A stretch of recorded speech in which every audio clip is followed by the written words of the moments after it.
live stream for your team now on FullerDigital.net. Home and away, if we're covering your team's videos are on FullerDigital.net. Just click on your school and you'll find the game. Thank you for watching our events, and remember, the games are on FullerDigital.net. And welcome to the Farmer State Bank pregame show here as we're live from the MMCRU Middle School gym here in Remsen. Tonight as the host, the MMCRU Royals take on the visiting Trinity Christian Tigers. I'm Tim Holmes alongside Michael Rupp on color commentary tonight with me. Nice to have you with me, Michael. Good to be back. Good to be back. Had Michael for a couple of football games here this fall, and alongside production, Adam Morris tonight. And as we mentioned here in Remsen for this War Eagle Conference tilt between the Royals and the Tigers here on the Farmer State Bank pregame show. MMCRU comes into this one off of a nice road win on Friday night as they took down the Akron Westfield Westerners 41-38. Royals led in scoring that one by Cora Alish, and Alish leads the way, the senior point guard, averaging 17 points per game, 9 rebounds, and 4 assists. She's the do-it-all point guard in the Royals. Welcome back senior off guard Avery Schlinger. Schlinger was out due to illness on Friday night. The Royals able to pull out a road victory without one of their starters. Now trying to make it 2 in a row. Tonight, the Trinity Christian Tigers come into this one at 4-2. They're 2-1 in conference play. Trinity coming off a win over South O'Brien last Friday night, 41-37 at home. The Tigers, no scorer, averaging double digits on the season, 9 points per night for senior post player Anna Postma, and junior Micaiah DeYager averaging just under 9 points per night. It's a balanced scoring attack for the Tigers from Trinity Christian of Hall. Tip-off is just seconds away here, minutes away, I should say, after the national anthem and the starting lineups in the gym. We're going to head to a commercial break. We will be back with the Farmer State Bank starting lineups after this. Royals and Tigers coming up next on Fuller Digital Solutions. We hope that your school spirit is contagious when cheering on the Royals. At American Bank, we are dedicated to helping you score big while we strive to make a big impact on our community. With our $3 for 3-pointers program, the varsity girls and boys are able to increase the contribution that is made to the Royals Booster Club. American Bank is wishing you a happy and healthy basketball season and that all your swishes come true. American Bank, achieving success together, member FDIC.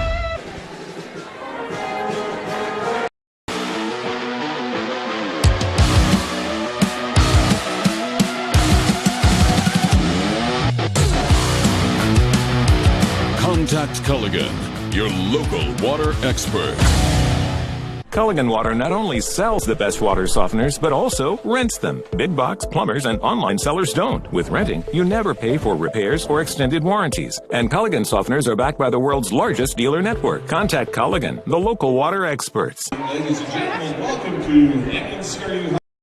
We believe in service. That means providing no-limits internet to more than 20 counties in Northwest Iowa. For more than 30 years, EverTech employees and their families live in the communities we serve. We're your neighbors and friends. And EverTech has been there when others haven't. And we continue to invest, build, and upgrade our network. We understand that rural Iowans deserve great internet too. It's who we are. EverTech is internet made easy. No contracts, no hidden fees, and best of all, no limits. EverTech. Gangler Feed Service in Remsen is your complete farm store. We feed all farm species, and we're a Hubbard, Kent, and big game dealer. Whether it's sprayers, grain banking, corn drying, or feeding your animals, we're your complete farm store, and service is our business. Gangler Feed Service in Remsen. Call them at 786-2234 or stop in and see them. Service is our business at Gangler Feed Store, Remsen.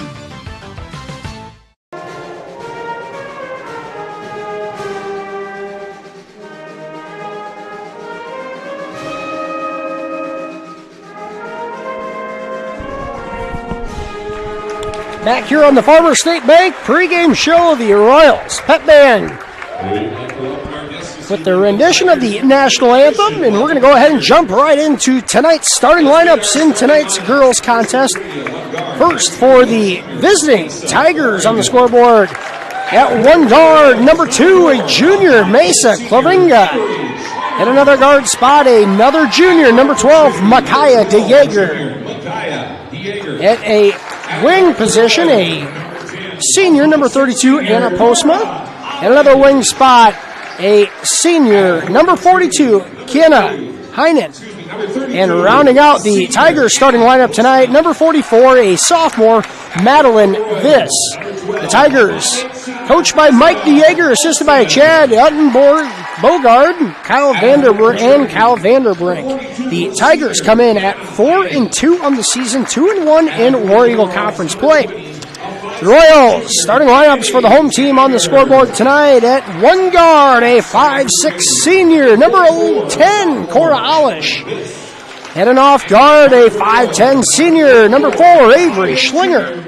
At another off guard position, a 5'8" senior, number 12, Isabel Olson.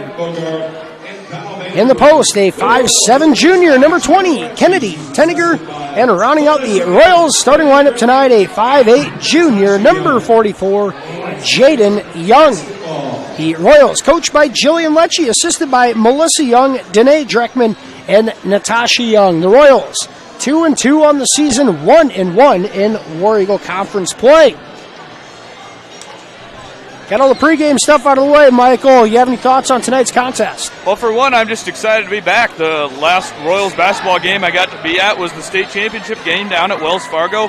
And, with 4 out of 5 starters not returned to the court, that's tough. You mentioned it in the first game of the season on the broadcast that this is a reload, not a rebuild. And that's a challenging thing to do when you got to return only one starter. But I think Coach Lecce's done a pretty good job so far. You bet. And as we mentioned, the Royals coming off a win at Akron on Friday night, trying to make it 2 in a row heading into the holiday break. Royals in their home white uniforms tonight. The Tigers in their road blacks. The opening tip deflected out of bounds, and Trinity will have it. The Royals come out in a 1-2-1-1 full court press. Tigers able to break it. Layup at the other end is good. Really nice transition basketball early, getting out of that trap set by MMCRU. Madeline Viss, the first basket of the night for either squad, and the Tigers in front 2-0. Trinity Christian 4-2 on the season. The Tigers just 4-18 last year, and they have really turned a corner here early in the year,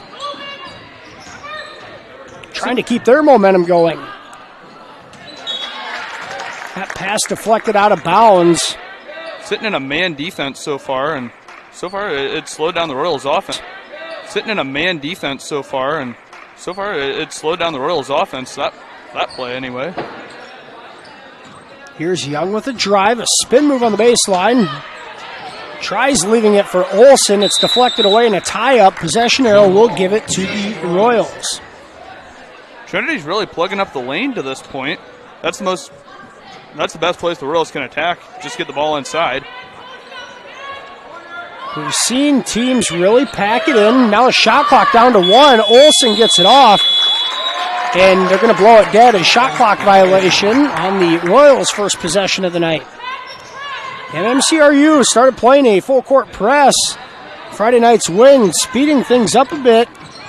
Really played a huge part in that victory, turning the Westerners over time and time again. They come out in that full court press tonight and fall back into a man-to-man. And here's a drive by Postma. She's going to get called for the walk. Be a turnover on the Tigers. I think it's best that the Royals try and use their speed and use their athleticism to their advantage. They're not the best shooters you're going to find in the War Eagle Conference, but they definitely are athletes. And I think that's why you're seeing teams come out and really go zone defense and pack it in, trying to find Cora Alish, the leading scorer here, and now Alish loses it out of bounds. Avery Schlinger, as we mentioned, back in the starting lineup tonight after being out Friday. Schlinger, the second leading scorer on the squad at just over 9 points per night. She can shoot it from outside, and that's one thing the Royals are going to need from her going forward.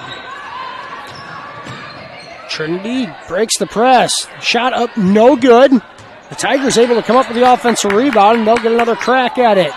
Free throw line jumper, good for Viss.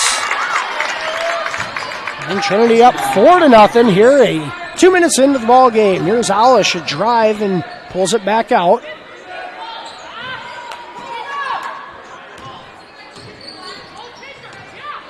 Several return starters for the Tigers from last year's squad.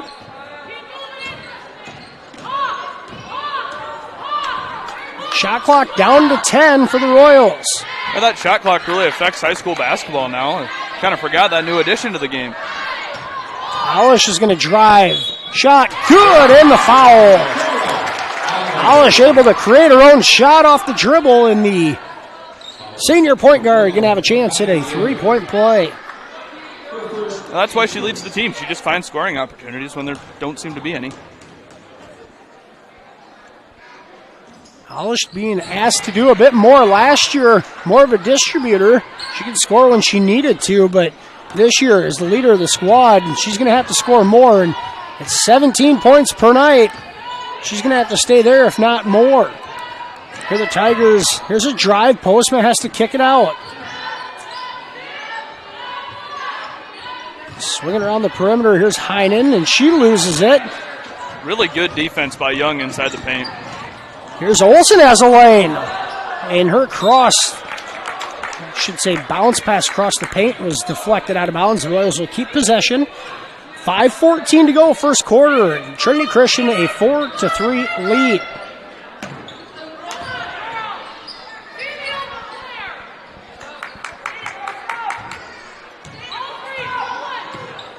Alish with it all the way out by the half-court line. We use a screen.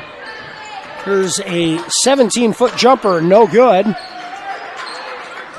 And Heinen able to clear the rebound, and the Tigers put the ball in up by 1.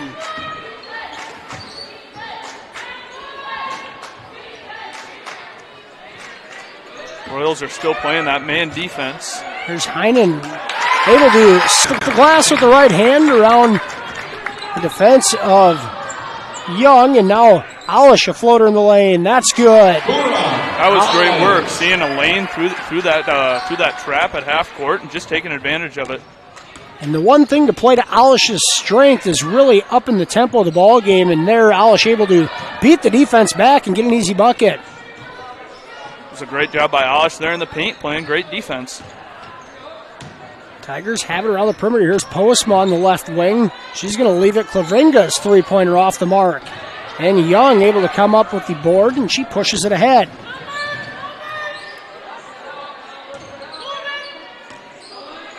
Nothing there in transition. The Royals will pull it out. Here's Jaden Young, a junior guard. He's going to use a screen. She drives with the right hand all the way in. No good, but draws the foul.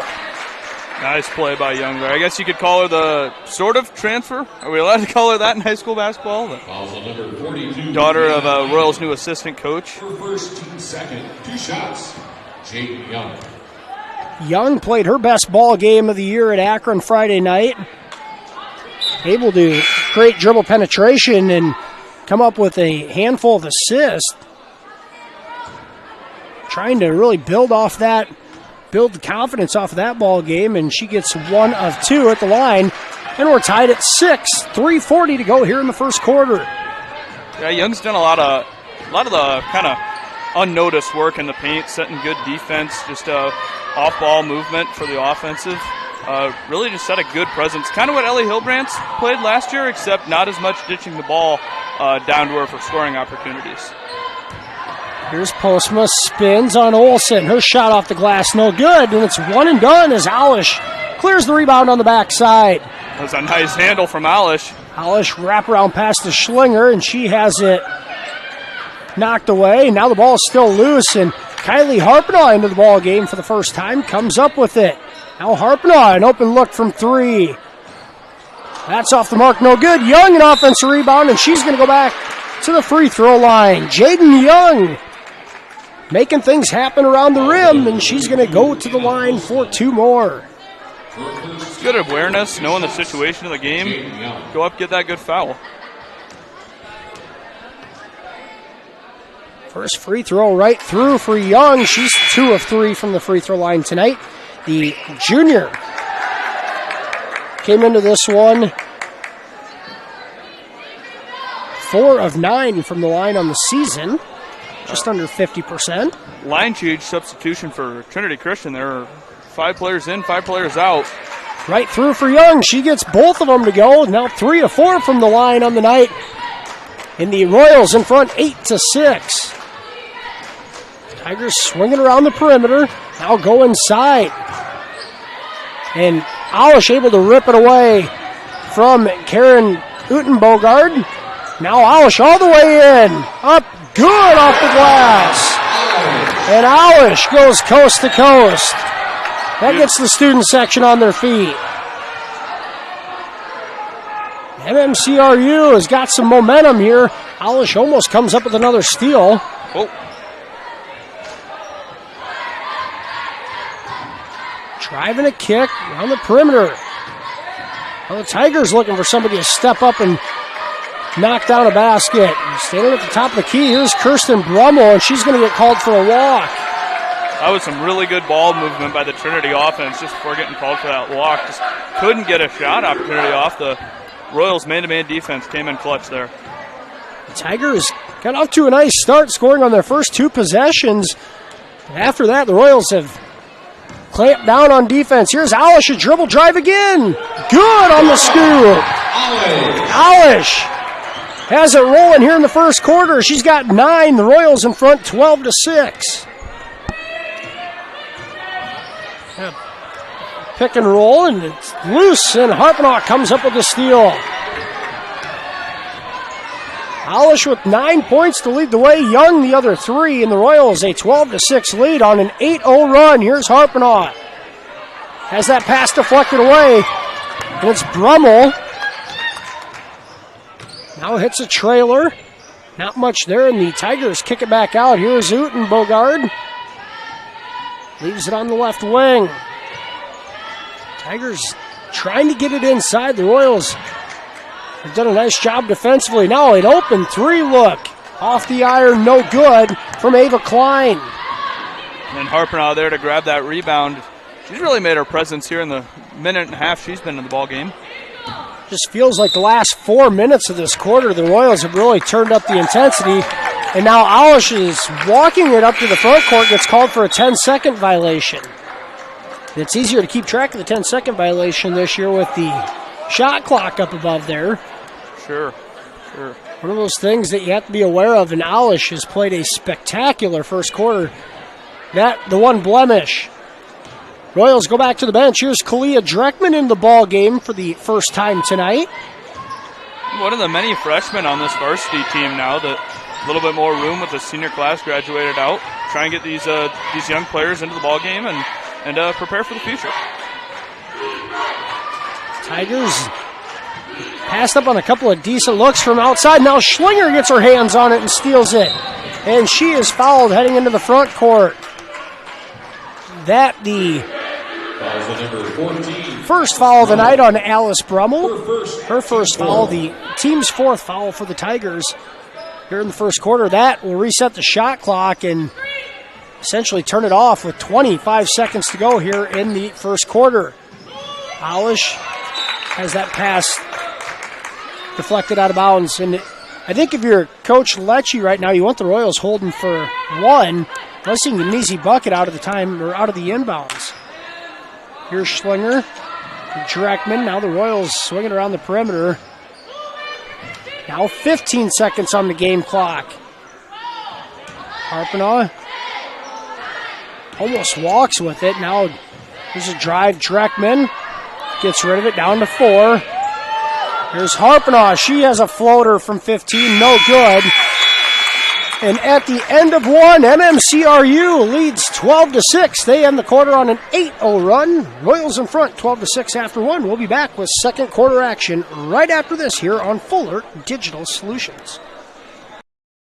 At Happy Siesta Healthcare Center in Remsen, Iowa, we strive to provide a comfortable home away from home, whether your needs are for long-term care or rehab to home. Regardless of your level of care, our mission is to provide you and your loved ones with quality, compassionate care in your time of need. And outpatient therapy is available with Remsen Rehab, located inside Happy Siesta. And Happy Siesta Healthcare Center is always looking for quality employees. So contact us if you'd like to work here. Happy Siesta Healthcare Center, Remsen. Try to set that here. Farmers State Bank of Marcus, a real community bank, locally owned, and their purpose is still to service the people of Marcus, their neighbors, and the farm community for all their financial needs. Visit fsbmarcus.com for more information. With years of banking experience, along with care and attention, it's Farmers State Bank's purpose to serve the people of Marcus. Farmers State Bank welcomes you, a real community bank. Member FDIC. We're back for the start of the second quarter. Royals in front 12-6, behind 9 first quarter points from Corrales. Tigers have it to start the second quarter. Michael, what were some things that you've seen the Royals do well in the first quarter that they need to carry over here to the second? Well, for one, Corrales, keep this heat going.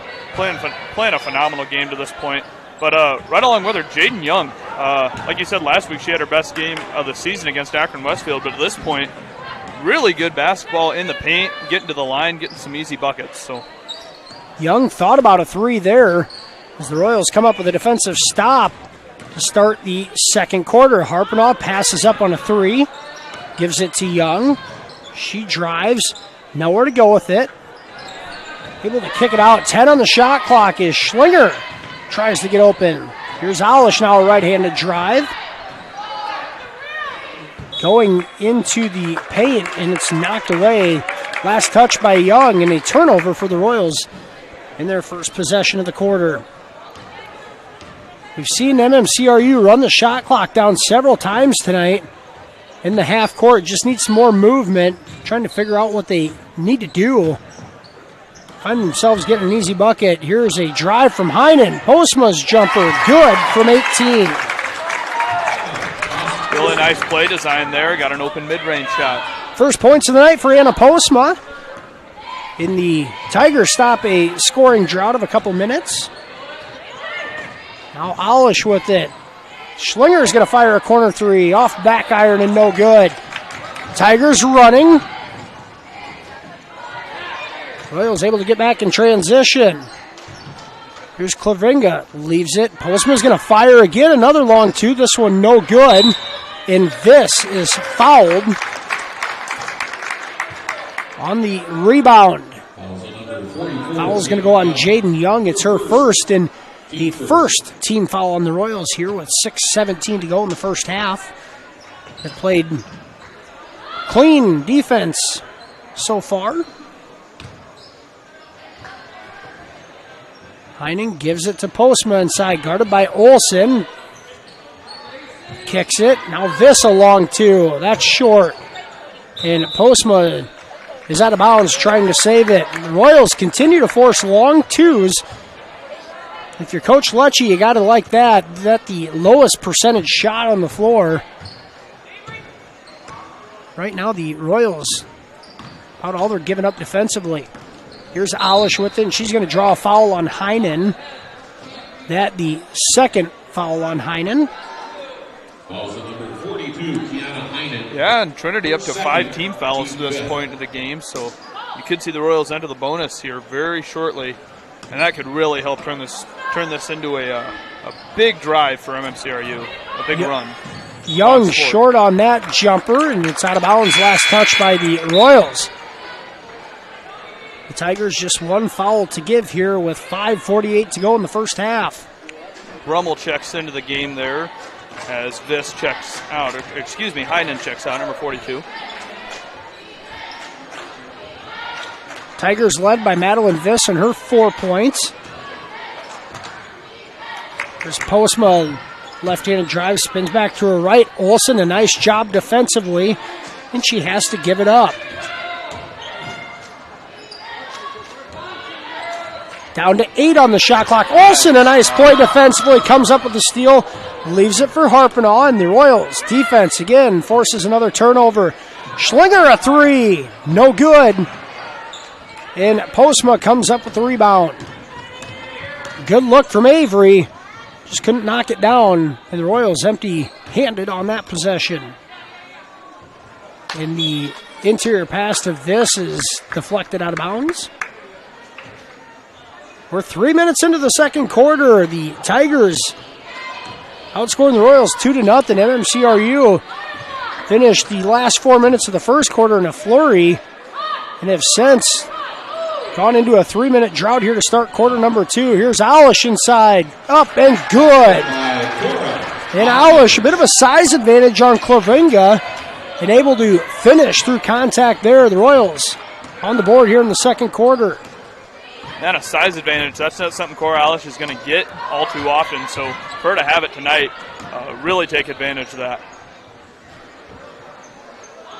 Cora physically tough and able to score through contact, and did just that. Tigers have it. Postma drives and kicks out on the perimeter to DeJager. Nothing there. Now Viss has it. 3 on the shot clock. Her long two is off the iron. No good. Alish with the rebound, and she's going to push it in transition. Nice spin move, and she's got a lane. Up and good with the right hand. Great handles. Put that one on ESPN. Alish, a smooth spin move. Lays it in for 2. And the first player in double figures with 11. Royals in front 16-8. 3:49 to go here in the first half. We'll be back right after this break here on FDS.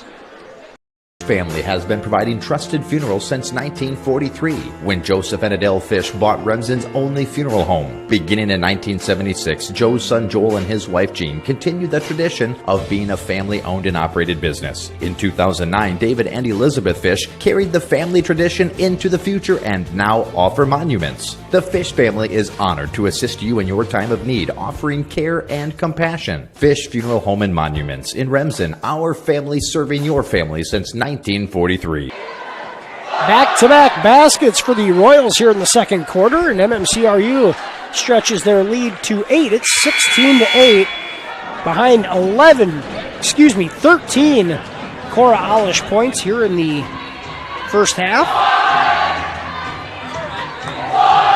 Student section's loud here in Remsen. Tim, I didn't play basketball in high school. I was the student section leader my senior year. Me, my buddy Brett Staub, Evan Hicks.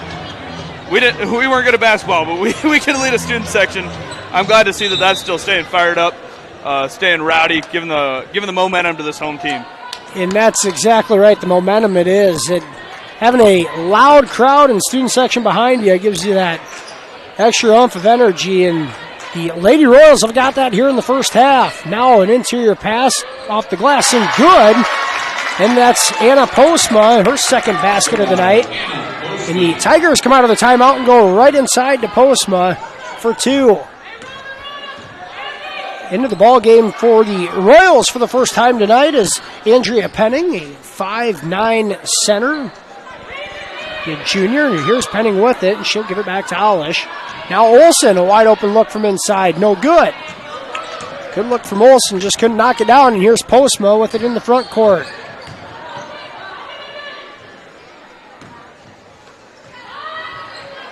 Jumper off the mark. The Tigers, it was Kirsten Brummel. The Royals clean up the glass yet again. It's one and done. And now with 2:45 to go in the second quarter, MMCRU a 6-point lead in the ball. Alish in the corner with it, dribbles out. Goes baseline, kicks it out to Harpenaugh. Her 3. In and out. MMCRU has had a couple of threes go in and out. Still looking to take the lid off the basket from beyond the arc. Good look from Harpenaugh, just couldn't finish. Now Postma along 2. That's no good. And Harpenaugh with her third rebound of the night. Now Alish. More nice dribble moves from Alish there. This crowd reacts to each and every one of them.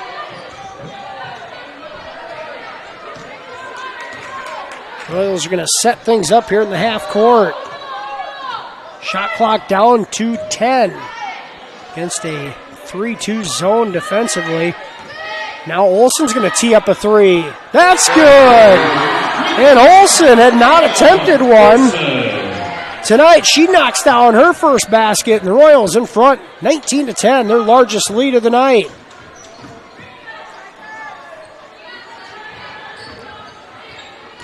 This has that pass deflected, and nice play by Jaden Young. It's going to stay with the Tigers. There's subs coming in from each squad. We've said it a couple times, but Olsen and Young are really controlling the paint right now underneath the basket. There's just nowhere to go with that basketball. When Trinity tries to drive inside, they're forced to take those mid-range shots. Just aren't high-percentage looks. Minute 20 to go here in the first half. The Tigers with the ball and the shot clock down to 15. This is an opportunity in the last 2 minutes of the first half. The Royals to try to stretch it out and build some momentum going into the locker room. And that shot blocked by Alish in a shot clock violation. Nope, they're going to let it keep playing. Now Alish ahead to the pack to Olsen. Her step through. Kicks it back out. Alish a wide open look. No good.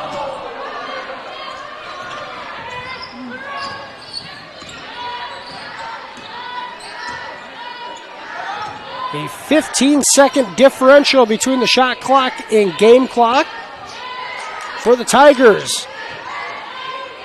Young really that one's good. Stolen away by move. Young, and the shot clock now turned off, and Jaden a heads-up play to stop the momentum and pull it out, and that's what Coach Lecce's telling them to do. With 20 seconds left, the Royals in front, 19-10. They can hold for the final shot of the half. Here's Alish. She goes in a tough shot, blocked away. Young able to come up with it. Now it's loose, and Olsen has it. Alish goes up to Penning. She can't handle it. And the Royals unable to get a shot off in the last possession, but after one half of play, MMCRU in front 19-10. We're going to head to a commercial break. We'll be back with the Fuller Digital Solutions halftime show after this. Royals in front by 9.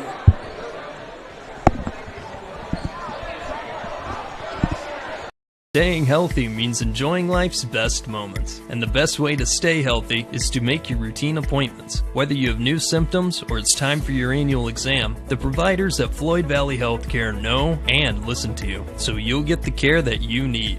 We help you stay healthy by providing preventative care, finding health concerns early, managing chronic conditions, and connecting you with specialty care close to home. Don't miss a single special moment. Make your appointment today. I'm Dr. Brooke Kahns. I'm a new general surgeon at Floyd Valley Healthcare, and I look forward to working with the community. Write a few down. It's easier than ever to find the live stream for your team now on FullerDigital.net. Home and away, if we're covering your team's videos are on FullerDigital.net. Just click on your school and you'll find the game. Thank you for watching our events, and remember, the games are on FullerDigital.net. Just want to... Community run, community owned. That's right, since 1994, Heartland Care Center has been providing senior care to Marcus and the surrounding areas as a nonprofit with a board of directors and staff from their own community. The sole purpose of the facility is to serve the residents and their families with outstanding nursing care, quality staff, a full slate of new activities, and a home-like atmosphere. Contact Heartland Care Center today to see all Heartland Care Center can offer you and your loved ones.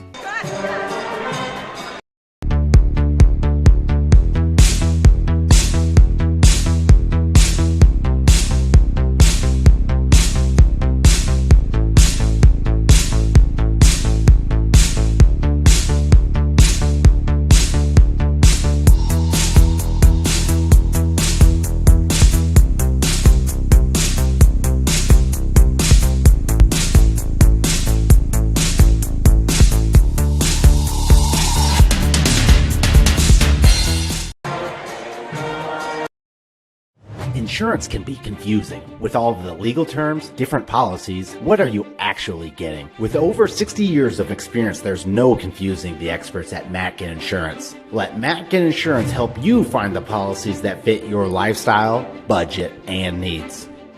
Matkin Insurance takes pride in being an independent agency, always working for what's best for their customers. So what are you waiting for? Contact Matkin Insurance today.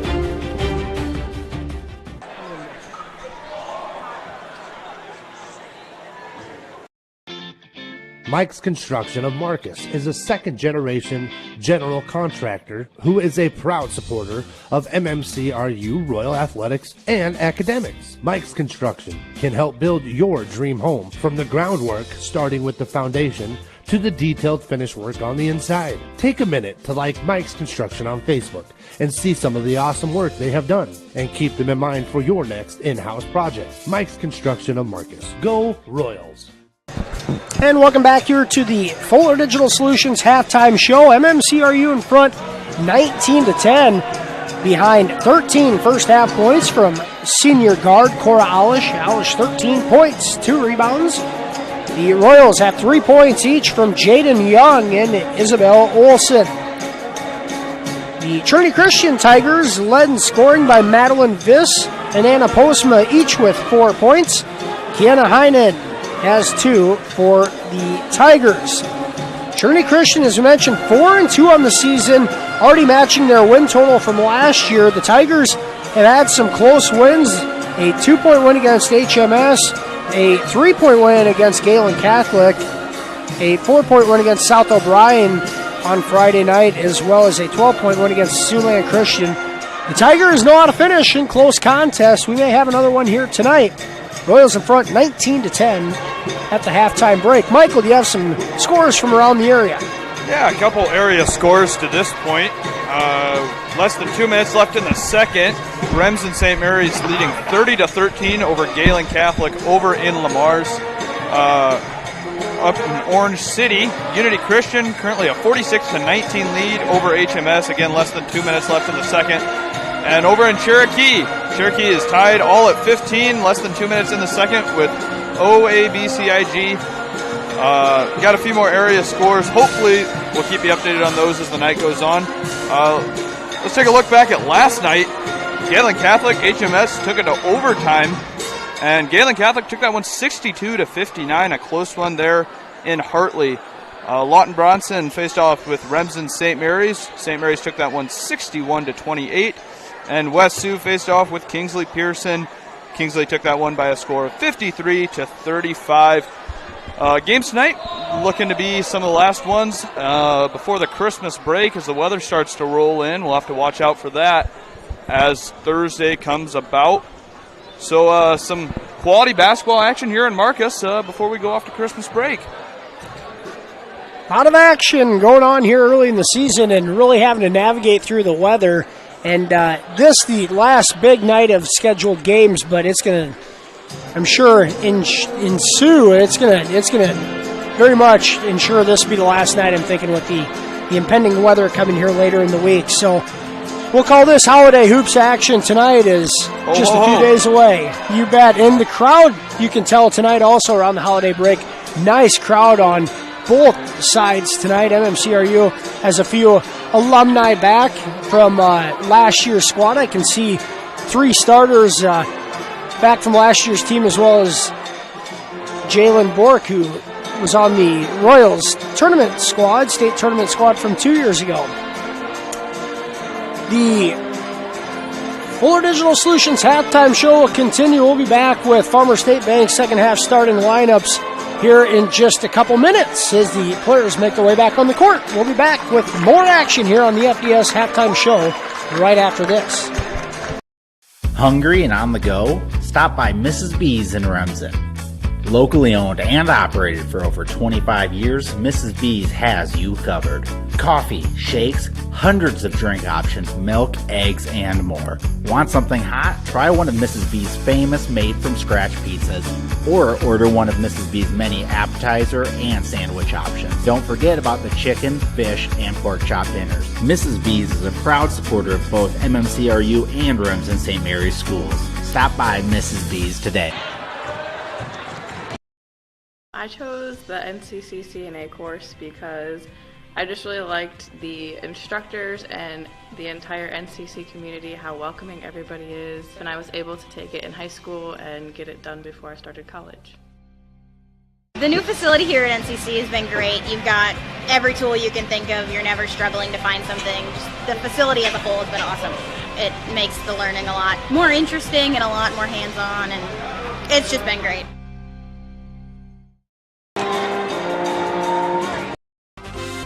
The Remsen Farmers Co-op has been serving you for over a century. They are a full-service co-op providing area livestock producers with land o'lakes and canned feed. And take advantage of their full-service agronomy center for all your crop production needs to maximize your yield. They also buy and sell grain and offer grain drying. Remsen Farmers Co-op with years of experience and ready for the future.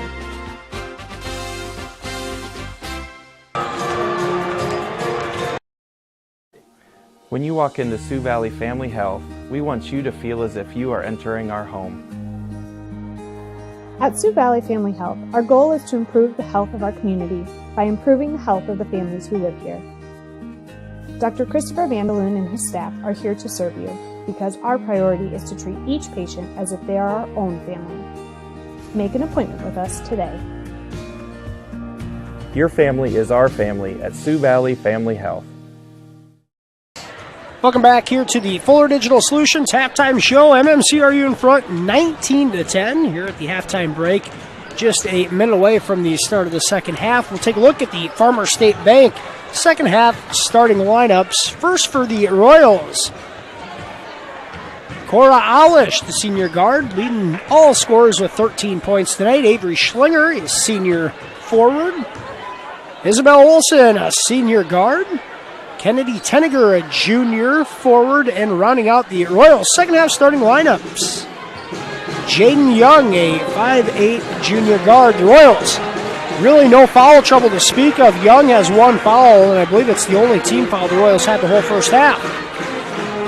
And for the visiting Tigers, Mesa Klovinga, Micaiah DeJager, Anna Postma, Kiana Heinen, and Madeline Viss.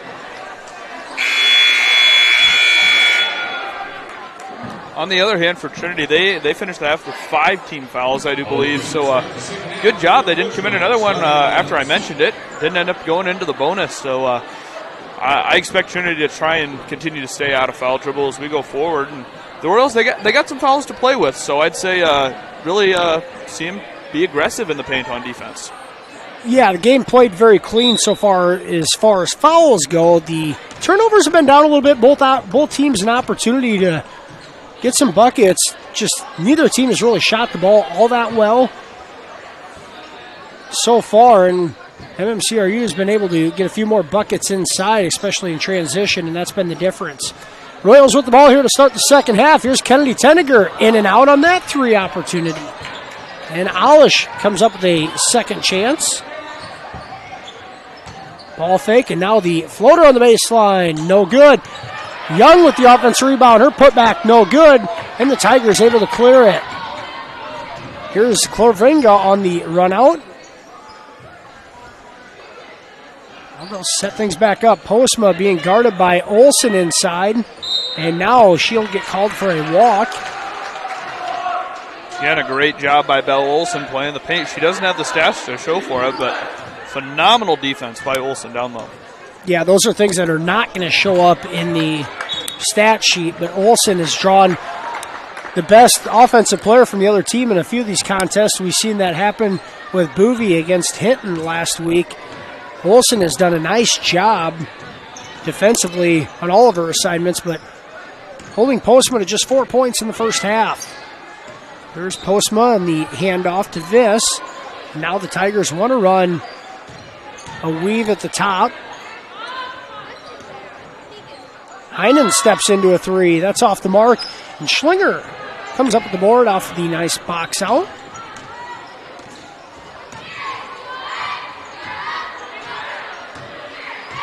Royals went 3 minutes into the second quarter before scoring. I'm sure Coach Lecce would prefer to not see that happen again.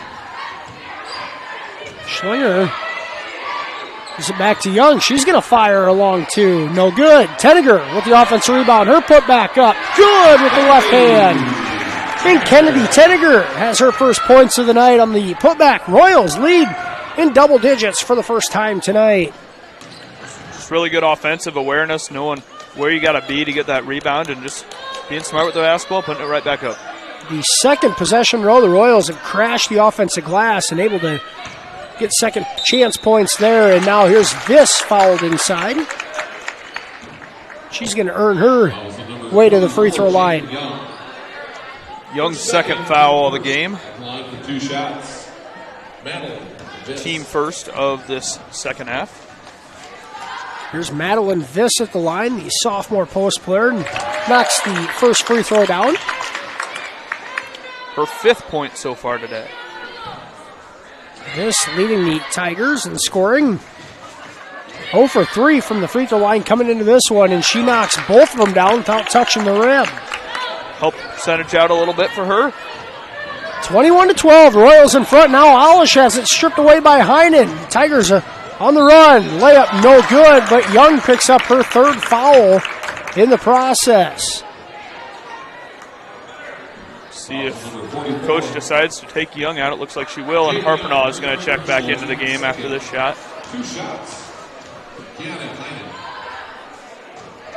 Free throw good from Heinen. Now the Tigers are starting to do some damage at the free throw line. There's Kylie Harpenaugh on the ball game, and Heinen knocks down both. Tigers 4 for 4 from the line in the last 30 seconds, and the lead from 11 down to 7. See if they can get one of these shooters open for the Royals. Good transition defense from Trinity there, though. Here's Olsen, an open look from 3. That's too hard. And now the Tigers off and running the other way. Here's DeJager into the paint and kicks. This fires a 3. That's off the mark. And Postma comes up with the offensive board, but is tied up. And the Tigers will keep possession of it with 5:15 to go here in the third quarter.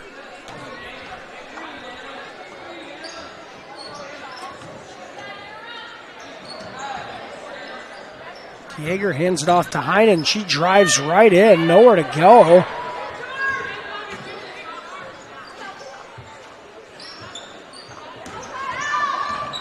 Putting the ball on the deck and kicking it out. Here's Postma, nowhere to go. Heinen's going to fire a 3. No good. And Harpenaugh comes away with the rebound. Royals in front, 21-14. Trying to stop a 4-0 scoring run for the Tigers. Alish with it, gets into the lane, leaves it for Olsen. Now swinging around the perimeter. Harpenaugh in the lane, short.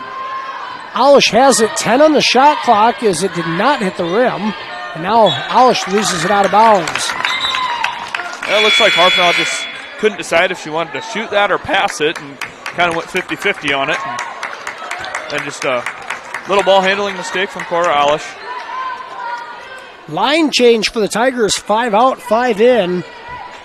4:23 to go in the third quarter. Trinity down by just 7, looking to cut into that deficit even more. All 5 of these players for Trinity, 0 points on the night. Number 14, that's Alice Brummel. She's got 1 foul. That's the only stat for these this second line, I guess you could say, for Trinity Christian. Similar offensive scheme to what you see Newell Fonda play, kind of Exira. The teams play down at the state championship, so some depth from this Trinity Christian offense.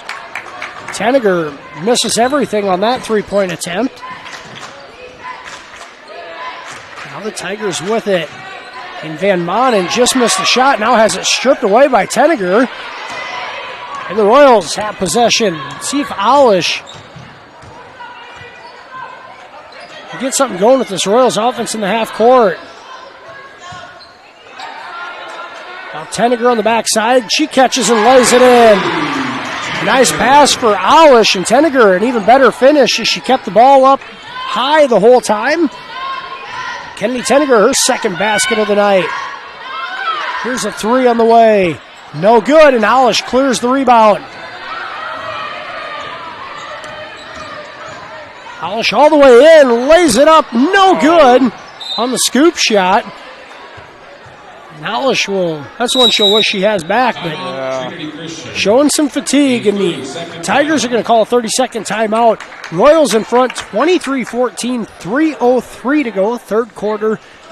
Just a 30-second timeout for Coach Zach Van Ginkel, and the Tigers will keep it here. And Michael, the Royals have come out here and scored, so far have outscored the Tigers. Well, both scored 4 points. They've maintained that 9-point advantage here. And what's something you want to see from MMCRU in the last 3.5 minutes of this quarter to try to stretch that lead out? I think you got to get Jaden Young the ball in the post again. Trinity's really plugged it up well. And luckily they've been able to kind of move that pile, and Cora Alish has been able to navigate her way towards the hoop. But I think Young's really got to get the ball in her hands, get some more shots up like we saw in the first. Royals inbounding under their own basket. Schlinger back to Alish. Cora's going to fire a three. In and out. And the rebound cannot be handled for the Tigers. It was Kirsten Brummel in there, and the possession will keep with the Royals with a fresh shot clock.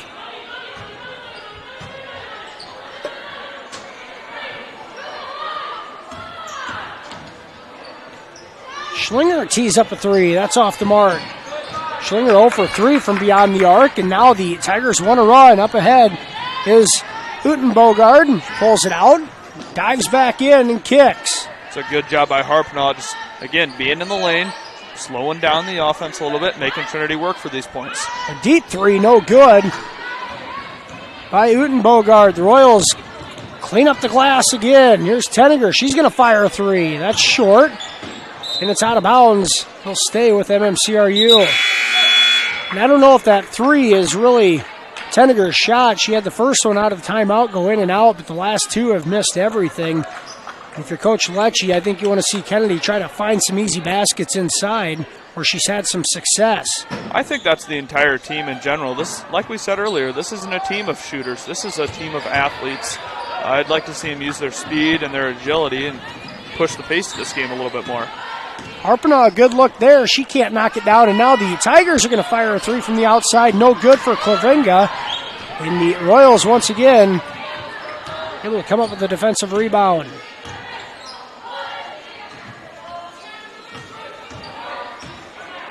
Trinity still sitting in that 3-2 zone, kind of a matchup zone.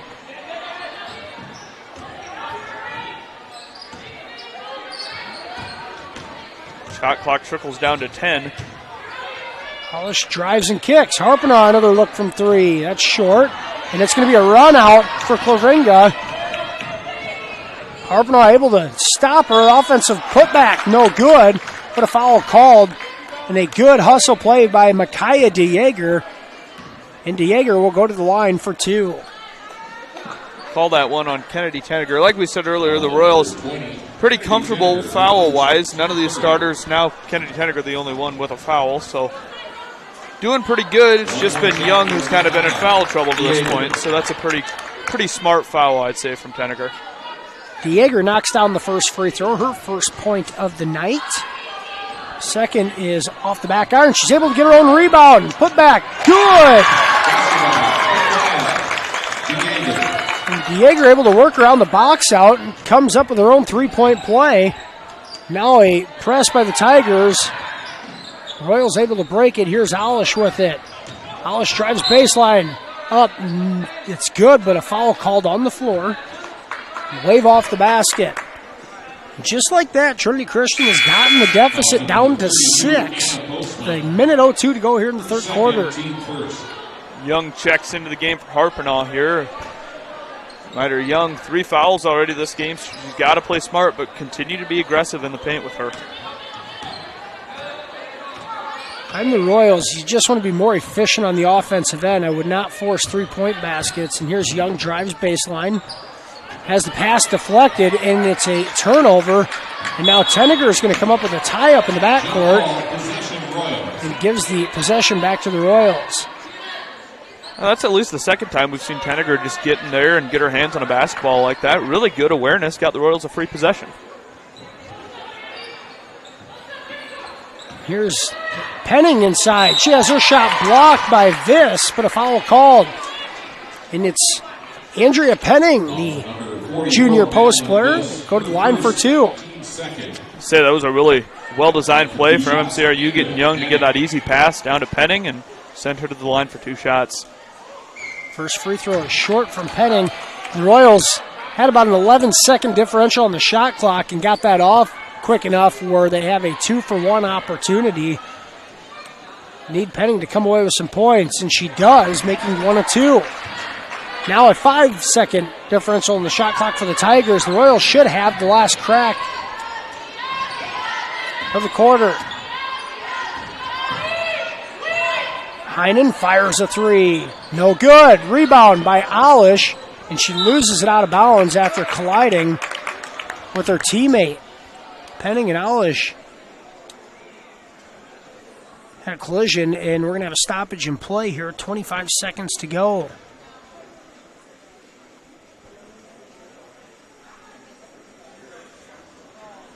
We're going to clear the floor here as senior guard Cora Alish down on the floor after going for a rebound and colliding with her teammate.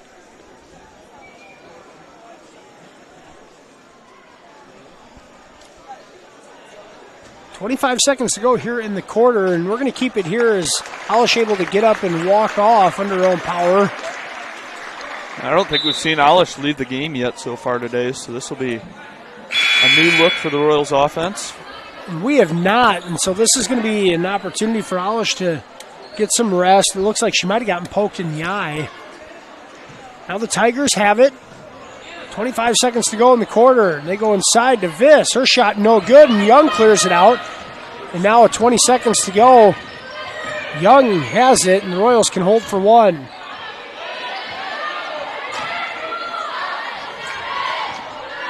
Penning inside. Her shot off the glass. No good. With 6 seconds, here's Postma. Dribbles into the front court. Leaves it for Heinen, who chucks one up from 30 feet. No good. And that ends the third quarter of play. After 3, MMCRU in front, 24-17. We'll be back with the fourth quarter after this here on Fuller Digital Solutions.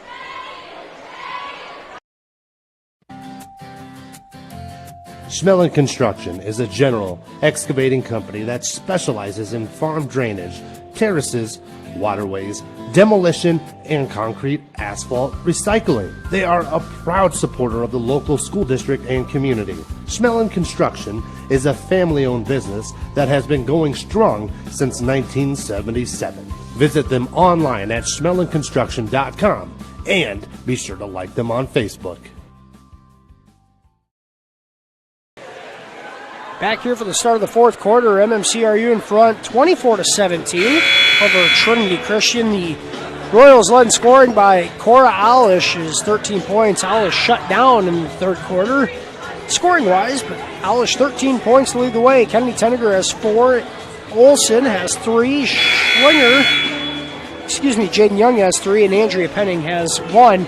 The Tigers led in scoring by Madeline Viss, her 6 points. 4 for Heinen, 4 for Postma, and 3 for Micaiah DeJager. Tigers will have the ball here, down by 7 to start the fourth quarter.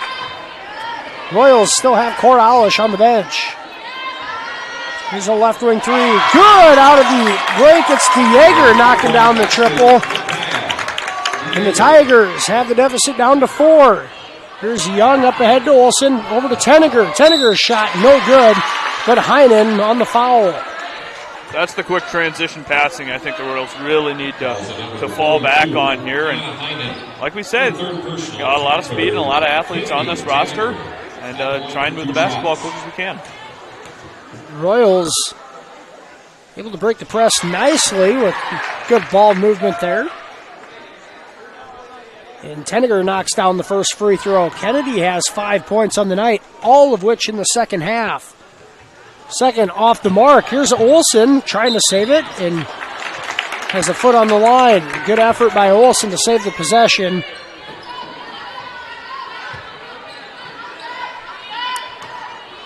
Tigers with it, down 25-20 here in the fourth quarter. And that ball thrown away out of bounds by Corvinga. Tigers have the same starting 5 on the floor. Here's Kylie Harpena up ahead to Penning, and that one deflected out of bounds. Be careful where that basketball goes. Just about ran into Mr. Bookout's computer setup he had there. Here's Young able to get open in the corner.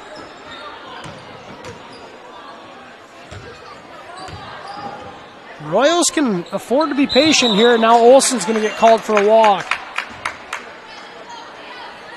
Just a mental error. I mean, that's one of the downsides when you have a big senior class that gets a lot of playing time. Coming the next year, a lot of these girls just haven't seen the court much. Just unfortunate. Here's a pick and roll, and Postma's fouled in the paint. She'll go to the line for 2. Really strong play by Postma inside the paint there. Bella Olsen's handled her very well at this point in the game, but really nice play. At the line for 2 shots, Anna Postma. Postma's free throw right through, and the Tigers shooting the ball well from the free throw line tonight. It's giving them every opportunity to stay in this one. Postma's got 5. She got one more free throw coming. Second one off the mark, and Young clears it. Cora Alish back into the ball game for the Royals. Here's Young dribbling around defenders and gives it up. Alish and Schlinger back in the ball game. Here's Alish up, no good, but draws the foul on Viss. And that may be what Alish needed, as a little breather. She's starting to show some fatigue in the back part of the third quarter, and now getting a little bit of a breather in the senior guard at the line for 2. She's got to be looking forward to a good Christmas break, rest up a little bit before the heavy part of the season rolls in, and we're going to see her almost the entire game, every game. So get a good little rest up whenever she can. Madeline Viss picks up her second foul, and it's the 14th foul on the Tigers. Both teams have 4 fouls here in the second half. Alish gets both. The Royals lead back to 6. Postma might have gotten away with a walk. Leaves it. 3-pointer. Good on the left wing for Utenbogard. Utenbogard has her first bucket of the night. Royals break the press. Now Alish inside. Her layup no good, but a foul called on DeJager. And Alish right back to the free throw line. Royals led by as many as 11 at 21-10 out of the halftime break, but the Tigers have just hanging around here in the second half, have the deficit down to 3 as Alish knocks down the first. Trinity up to 5 team fouls to this point, so got to be a little careful now. If Alish keep on getting to the line here, it would really benefit MMCRU. Alish gets both free throws, the lead back to 5. 6:28 to go. We talked about the Tigers' success in close games this year. If you're at MCRU, you don't want to make it too tight. Here's a pick and roll. Heinen did walk with it. Wasn't sure if they were going to call it at first, but she made a nice catch, just lost her balance with the contact.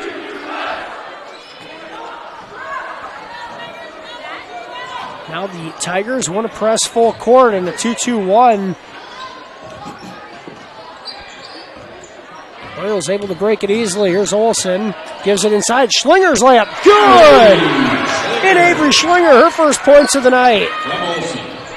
Nice assist from Bella Olsen there. Keeping the offensive transition looking very good. A couple of easy baskets breaking the press for the Royals here in the second half. Here's Heinen drives, and she's fouled on the floor. That foul is going to go on Kennedy Tenniger, her third foul. The fifth team foul in the half. Both squads have one to give.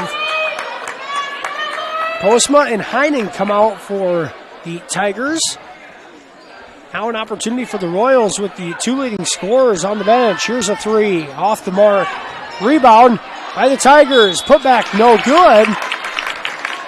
See who they're going to call that on, if they call it on Young or Schlinger. And Kirsten Brummel is going to go to the line for two.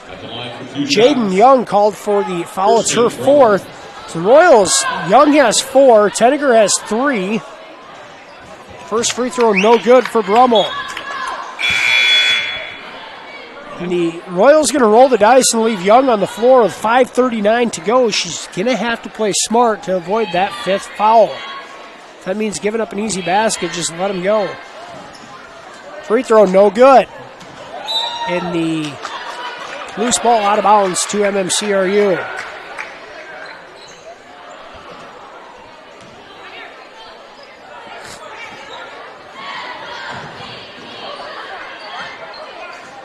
Royals break the press with a couple of passes. Now Alish will pull it back out by half court against this zone defense.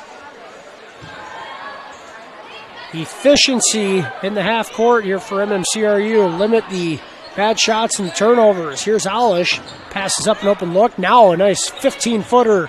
Good.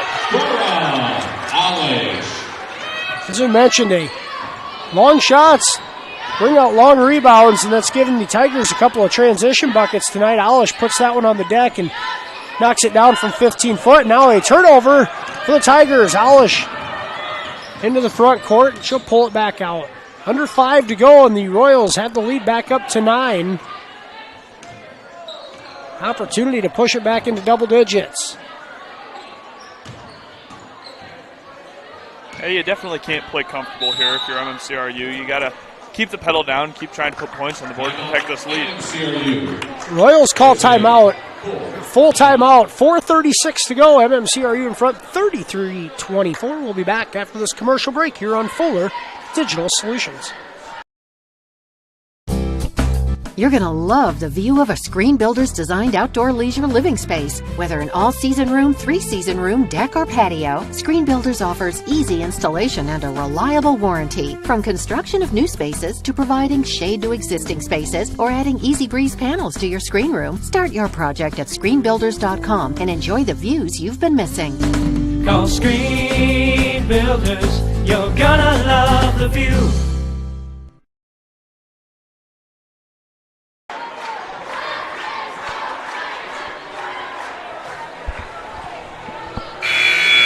Back here with fourth quarter action. MMCRU is led for the majority of this one, now in front 33-24, as we are under the halfway mark to go in this one. Score update from our friends over at Cherokee. Very similar score, actually. The Braves are leading OABCIG 34-23. There you go. Cherokee rated in Class 3A are the Braves. Royals with the ball, 16 seconds on the shot clock, 4:36 to go here on the game clock. Alish gets it back out of the inbounds. Now Olsen. Olsen's going to fire a three short, and the rebound comes to the Tigers. It was Megan Van Manen able to track it down. Alish hounding Klavinga. Now a jumper for Van Manen is good. Van Manen's first bucket of the game. One thing with the Royals, you don't want to get too comfortable, but once again, you're the one in front. You can afford to be patient here. Have those good, efficient possessions. Don't have to force anything. And I think that's what Coach Alecci is yelling here. She gets the team to slow down, pass the ball around the three-point line a little bit, and look for an open pass or an open shot. Well, here's Alish, drives, gives it to Olsen, who can't handle it. And Young cannot get it off, and it's a shot clock violation.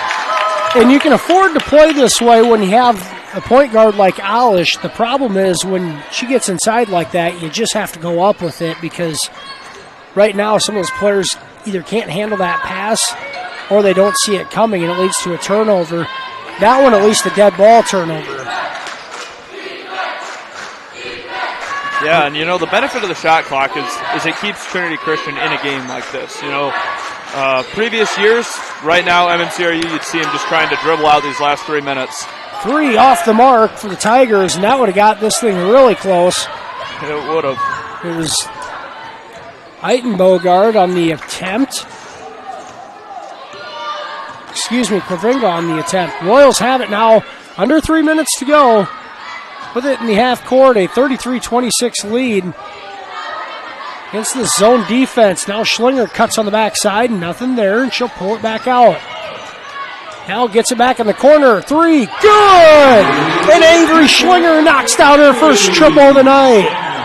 She's a sharpshooter and is trying to take the lid off, and does there, and the Royals lead back to double digits at 10. What a big shot for Schlinger. And now Young comes away with the turnover. And the Royals have it here, up 10 with 2:15 to go. And once again, just slow things down here in the half court against that zone defense. Make them come out and guard you.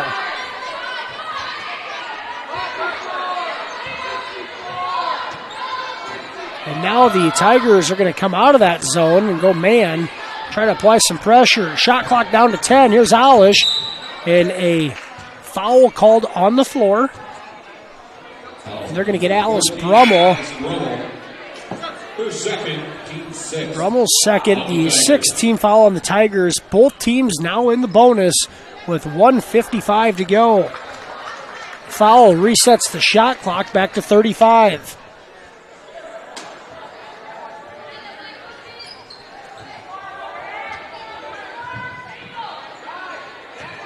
Alish just looks up at the clock and realizes she's got some time to burn.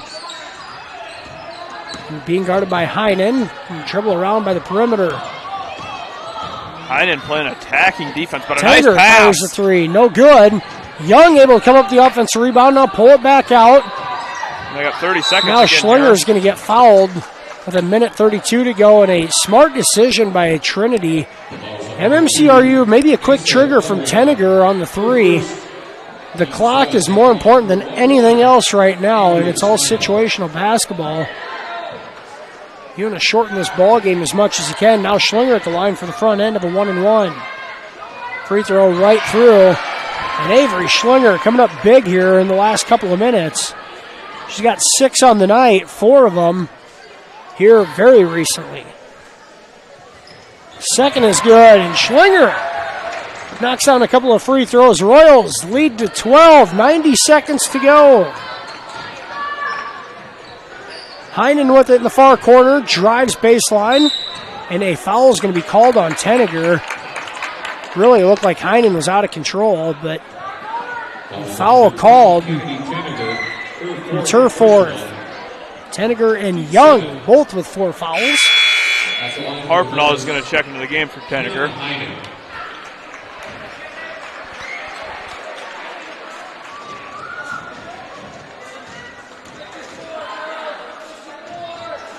Heinen's first is good. The Tigers, one thing they've done well is knock down their free throws here in this contest. The second half, been awfully good at the free throw line, and Heinen's going to have a second. That is no good, and Olsen comes away with the rebound. And now Alish has it, and if you're Alish, you just hold on to this thing, dribble some clock. Jaeger Gardner, and now Heinen's going to get called for a block. 1:08 to go. And the third foul on Kenna Heinen. Alish goes to the free throw line for the front end of a 1-and-1. As the Royals are up by 11.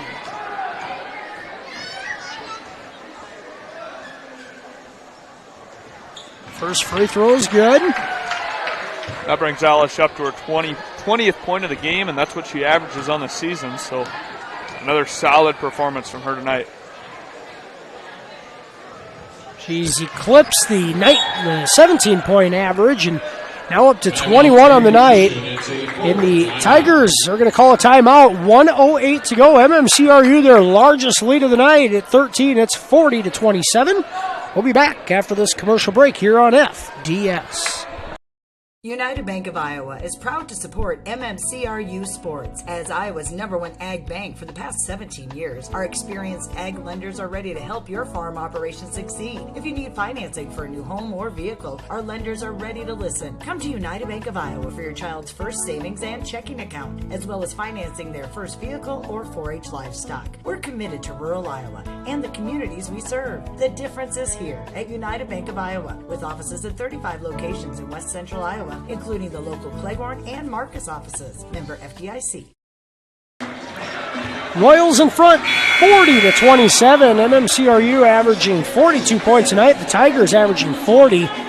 You knew this was going to be a kind of a low-scoring slugfest, and so far the Royals able to create a little extra with Alish at the point guard position and clamping down to the defensive end, and MMCRU has held the Tigers in check for the most part. Here's Claringa, Mesa Claringa, brings it up the court. Here's Postma, might have gotten away with the walk again. 3, no good from DeJager, and Olsen with the rebound.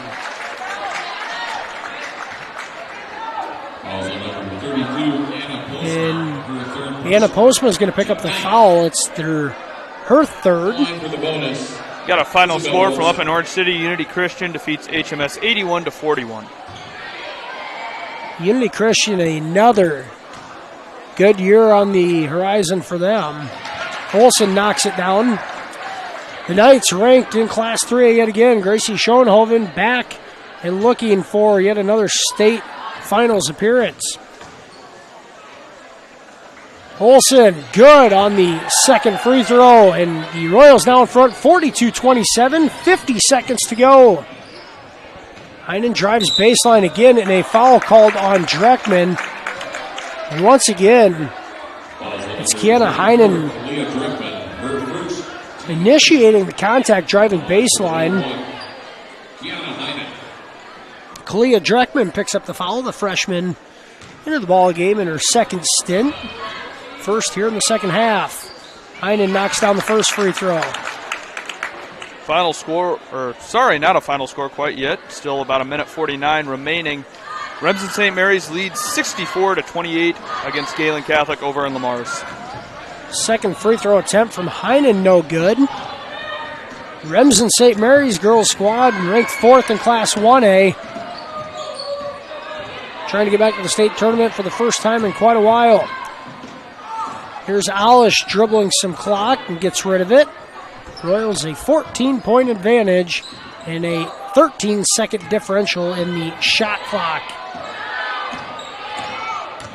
Alish dribbles. Leaves it. Harpenaugh's 3 from the right wing. No good. And a shot clock violation as it did not hit the rim. MMCRU is going to pick up their second win in a row and a 2-game winning streak heading into the Christmas break. A good feeling for them. Here's Postma's shot from the corner off the mark. And the Royals are going to run out the clock. And a final score from the girls contest tonight here in Remsen. MMCRU a winner 42-28 over Trinity Christian. And the Royals improved to 3-2 on the season, 2-1 in conference play. Nice win for the Royals in this one. We're going to head to a commercial break. We'll be back with the FDS postgame show after this. You're watching War Eagle Conference basketball action here tonight on Fuller Digital Solutions. Enjoy wonderful speed from your internet and router too with Westel Systems Unlimited Package. It's more fun to move quickly, whether sledding down a snowy hill or flying through downloads at home. So why not give your family the gift of faster internet with the Unlimited Package this holiday season? It's sure to make the new year more wonderful for the binge watchers, gamers, teleworkers, and students in your household. This package has internet speeds up to 1 gigabyte per second. Call Westel Systems today for the Unlimited Package and get 1 month free at 712-786-1181. It's easier than ever to find the live stream for your team now on FullerDigital.net. Home and away, if we're covering your team's videos are on fullerdigital.net. Just click on your school and you'll find the game.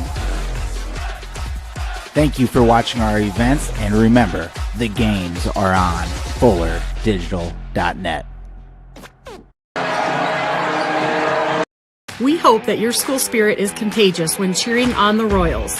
At American Bank, we are dedicated to helping you score big while we strive to make a big impact on our community. With our $3 for 3-pointers program, the varsity girls and boys are able to increase the contribution that is made to the Royals Booster Club. American Bank is wishing you a happy and healthy basketball season and that all your swishes come true. American Bank, achieving success together, member FDIC.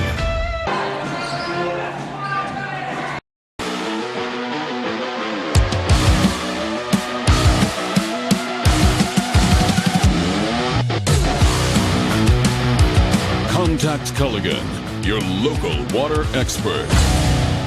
Culligan Water not only sells the best water softeners, but also rents them. Big box plumbers and online sellers don't. With renting, you never pay for repairs or extended warranties. And Culligan softeners are backed by the world's largest dealer network. Contact Culligan, the local water experts.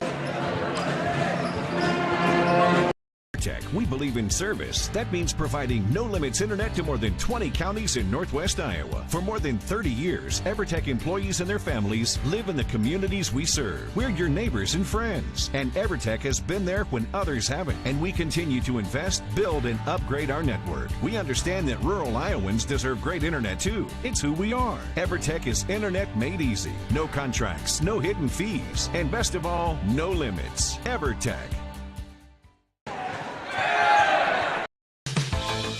Gangler Feed Service in Remsen is your complete farm store. We feed all farm species, and we're a Hubbard, Kent, and big game dealer. Whether it's sprayers, grain banking, corn drying, or feeding your animals, we're your complete farm store, and service is our business. Gangler Feed Service in Remsen. Call them at 786-2234 or stop in and see them. Service is our business at Gangler Feed Store, Remsen. At Happy Siesta Healthcare Center in Remsen, Iowa, we strive to provide a comfortable home away from home, whether your needs are for long-term care or rehab to home. Regardless of your level of care, our mission is to provide you and your loved ones with quality, compassionate care in your time of need. And outpatient therapy is available with Remsen Rehab, located inside Happy Siesta. And Happy Siesta Healthcare Center is always looking for quality employees, so contact us if you'd like to work here. Happy Siesta Healthcare Center, Remsen.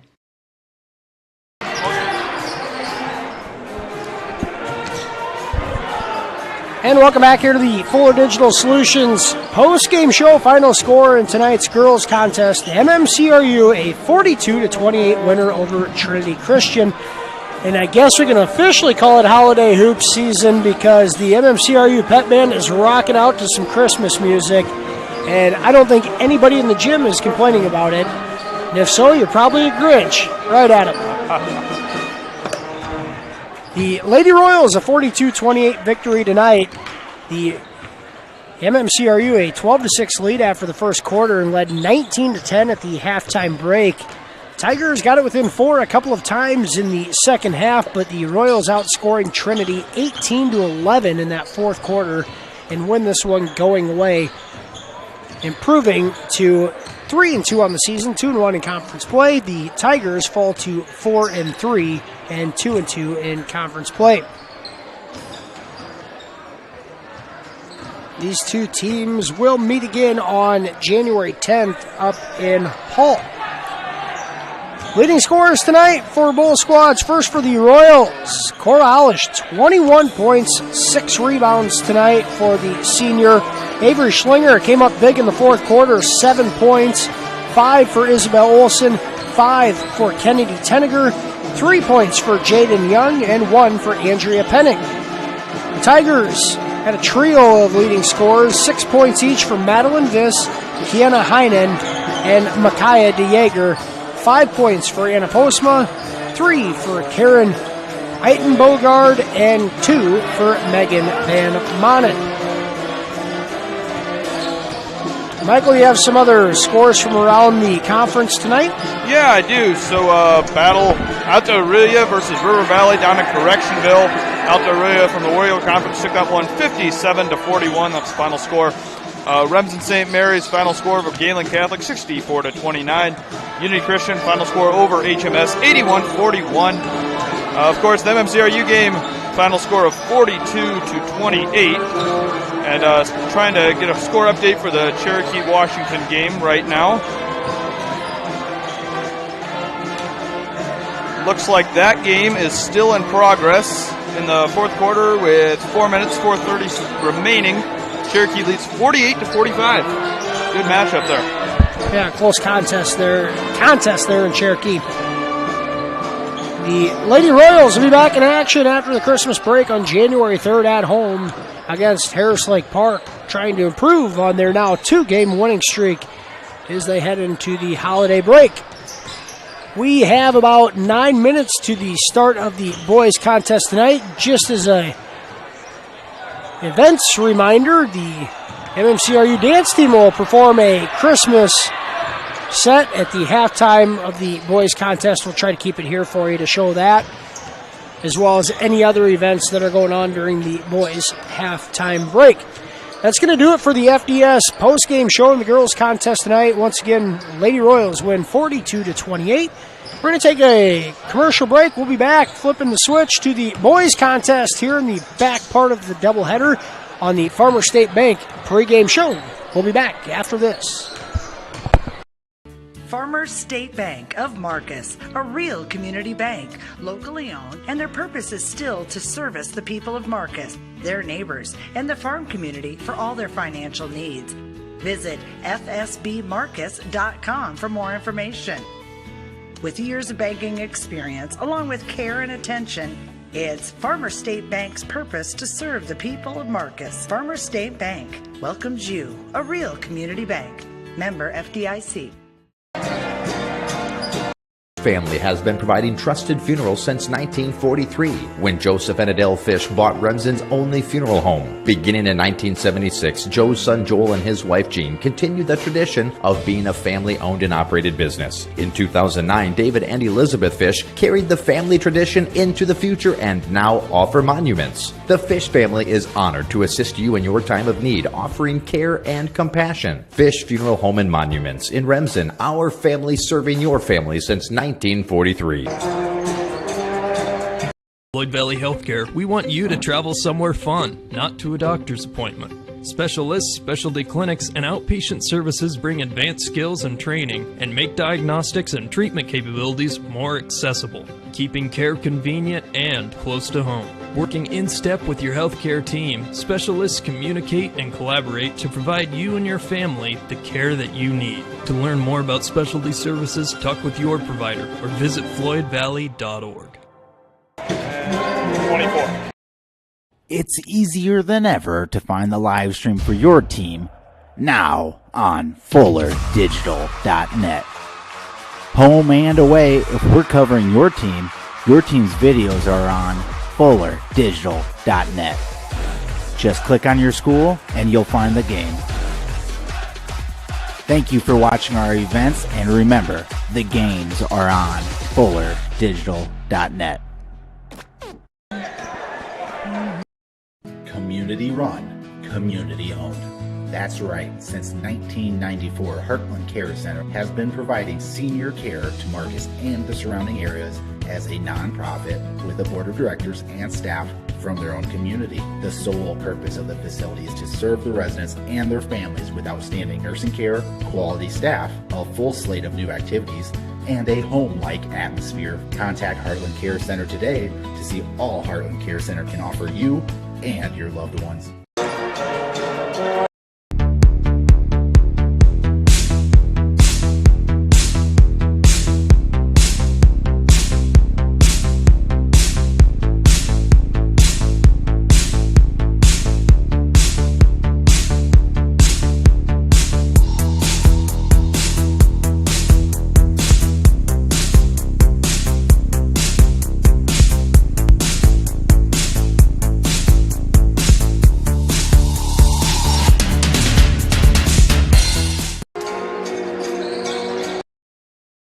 Insurance can be confusing. With all of the legal terms, different policies, what are you actually getting? With over 60 years of experience, there's no confusing the experts at Matkin Insurance. Let Matkin Insurance help you find the policies that fit your lifestyle, budget, and needs.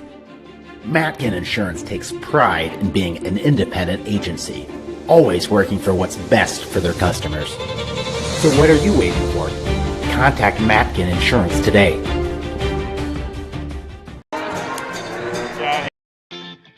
Mike's Construction of Marcus is a second-generation general contractor who is a proud supporter of MMCRU, Royal Athletics, and academics. Mike's Construction can help build your dream home from the groundwork, starting with the foundation, to the detailed finish work on the inside. Take a minute to like Mike's Construction on Facebook and see some of the awesome work they have done, and keep them in mind for your next in-house project. Mike's Construction of Marcus. Go Royals! And welcome back here to the Farmer State Bank pregame show. Tonight's boys contest just 4 minutes away from starting lineups and tip-off here in the gymnasium.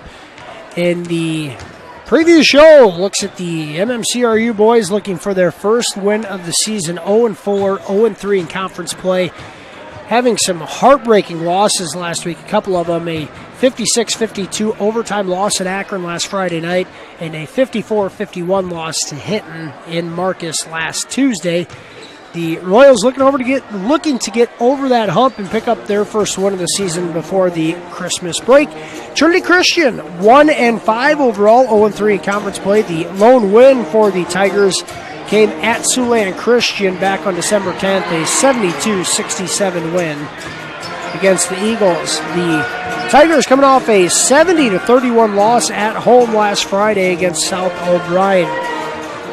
MMCRU led in scoring here in the early part of the year by Michael Peterson, the sophomore post player, averaging just over 11 points a night. Kyler Bork and Brayson Mulder each averaging about 10.5 a ball game. So balanced scoring for the Royals, averaging about 53 points a game as a team. The Tigers right at about 40.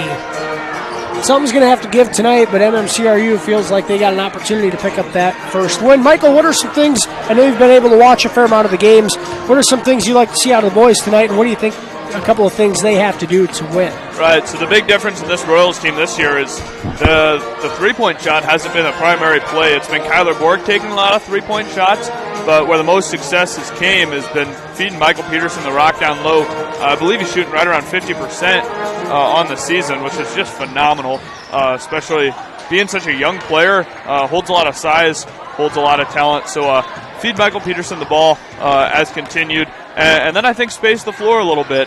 Get your guys like Brayson Mulder some three-point shot opportunities. Get Gunnar Johnson, Jonah Peterson some shots, as well as continue to feed the rock into the paint. I think the Royals should easily put up 70 points tonight. I think would be a fair number for this team. I just hope to see a really good performance from the offense. And a lot of positives, despite not having a one in the win column yet. A lot of positives from the Royals. Senior guard Gunnar Johnson really stepped up and has played a couple of nice ball games and given some of that senior leadership. And you talk about a guy like Michael Peterson leading the way. He's just tough down below as far as rebounding and scoring goes through traffic. And he's been a bright spot. And then you talk about the freshman Brayson Mulder. One would argue he's probably the most versatile player on the team already as a freshman. High upside for Mulder. And as the game continues to slow down for him, you're going to start to see better statistics yet and hopefully lead the Royals to a couple of victories here. So just a minute away. We're going to take another quick commercial break. We'll be back with the Farmer State Bank starting lineups right after this here on FDS. Hungry and on the go? Stop by Mrs. B's in Remsen. Locally owned and operated for over 25 years, Mrs. B's has you covered. Coffee, shakes, hundreds of drink options, milk, eggs, and more. Want something hot? Try one of Mrs. B's famous made-from-scratch pizzas, or order one of Mrs. B's many appetizer and sandwich options. Don't forget about the chicken, fish, and pork chop dinners. Mrs. B's is a proud supporter of both MMCRU and Remsen St. Mary's schools. Stop by Mrs. B's today. Back here on the Farmer State Bank pregame show. Boys contest right around the corner. We're going to take a look at the Farmer State Bank starting lineups. First tonight for the visiting Tigers. Starting at one guard, a junior, number 2, Pierce Groneweg. In another guard spot, a senior, number 4, Drew Papama. In an off-guard spot, a senior, number 10, Eli Klein. The forward for the Tigers, a sophomore, number 20, Carter Westra. And rounding out the Tigers starting lineup tonight, number 24, a junior, Dustin Hoxbergen. Head coach Zach Van Ginkel, assisted by Toby Bugard. The Tigers 1-5 on the season, 0-3 in conference play. Starting lineup for the Royals tonight at a guard spot, a 5'10 senior, number 14, Gunnar Johnson. At another guard spot, a 6'1 junior, number 12, Kyler Bork. In an off-guard position, a 6-foot freshman, number 32, Grayson Mulder. In a forward position, a 6'3 sophomore, number 22, Michael Peterson. And rounding out the Royals starting lineup in the paint tonight, the 6'4 junior, number 42, Mitchell Schnepp. The Royals, coached by Cam Kuchel, assisted by Brad Hodgen, Shane Bork, and Rocky Borg. MMCRU 0-4 on the season, 0-3 in conference play. Royals in their home whites tonight with the blue letters, blue numbers. The Tigers in their road blacks with the dark green letters and numbers with the white outline. Luckily, so we can actually read them.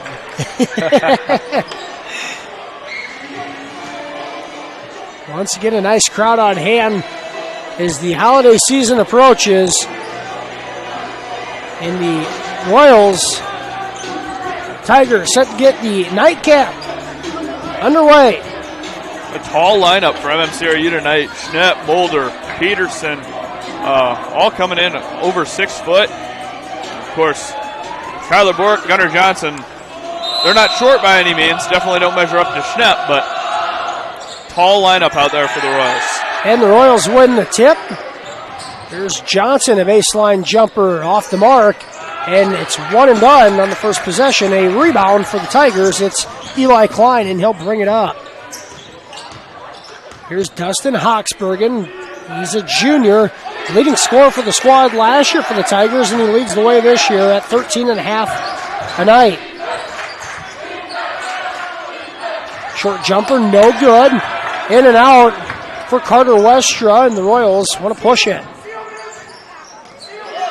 Coach Cam Kuchel not afraid to play 10 guys, and that's the case. You want to see the Royals push the tempo a little bit. Bork passes up on a 3. Now Johnson uses a screen. 3-2 zone. Now here's Schnepp up to Peterson. He can't finish through contact. And a good look inside. That's one Peterson wants to have back. You got to finish those. And now the Tigers running. That short attempt no good. And out of bounds. Last touch by Trinity.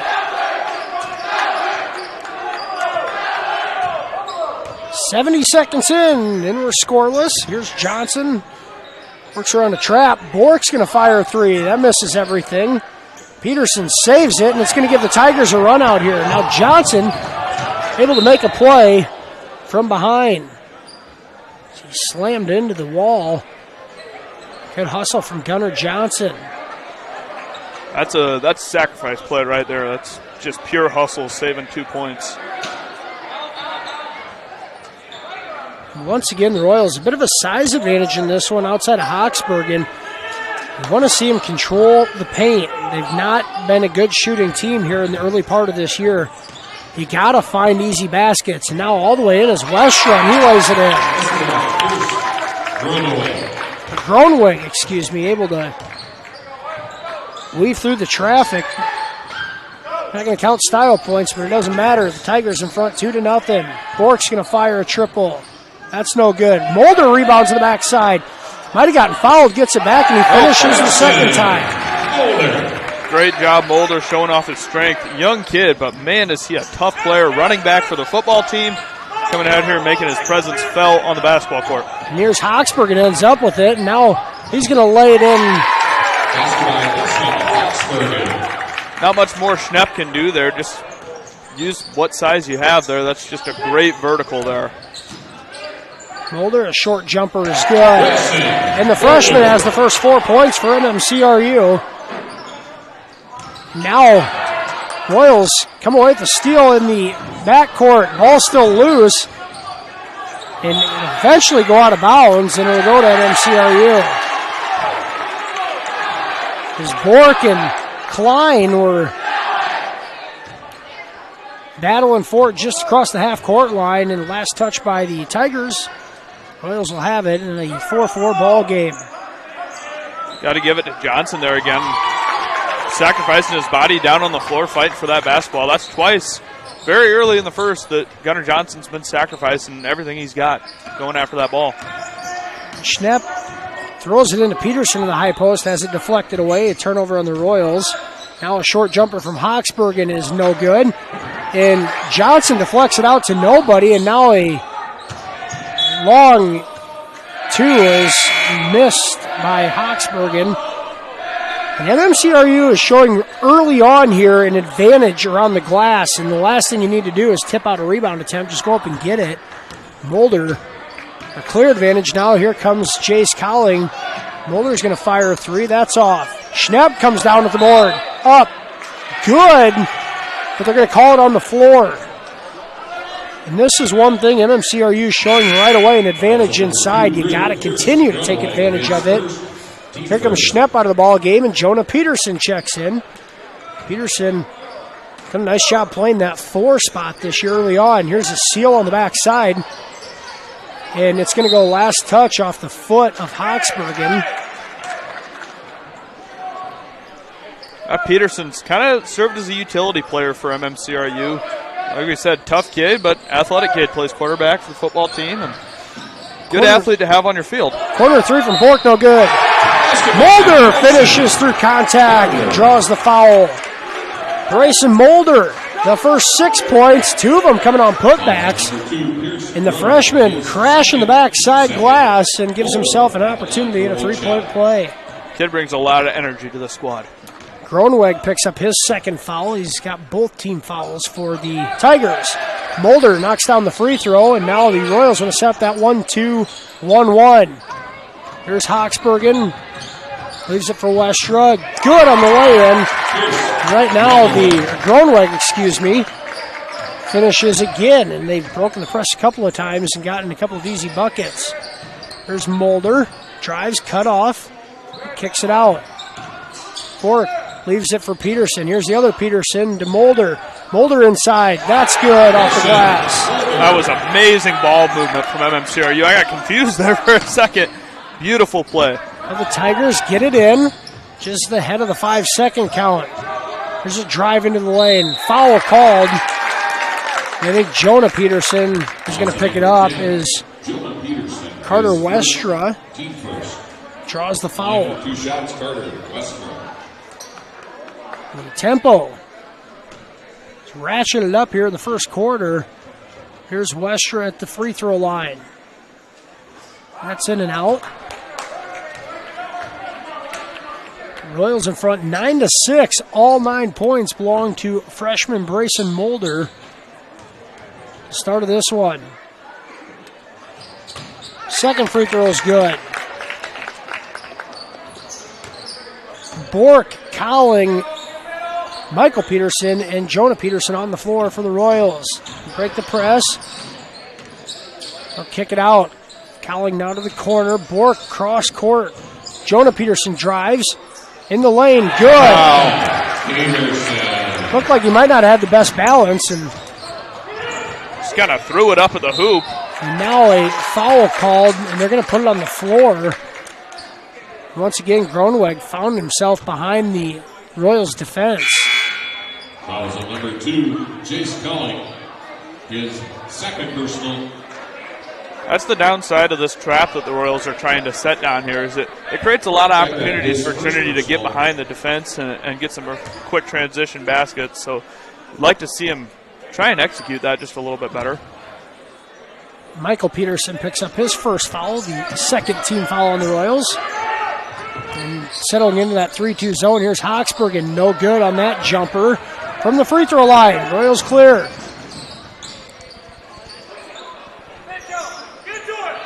Here's Schnapp, kicks it right back out, Cowling a three from the top of the key, off the mark. And the loose ball foul is going to go on Jonah Peterson.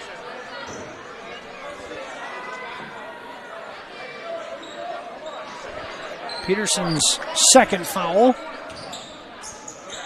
Both teams have 3 team fouls.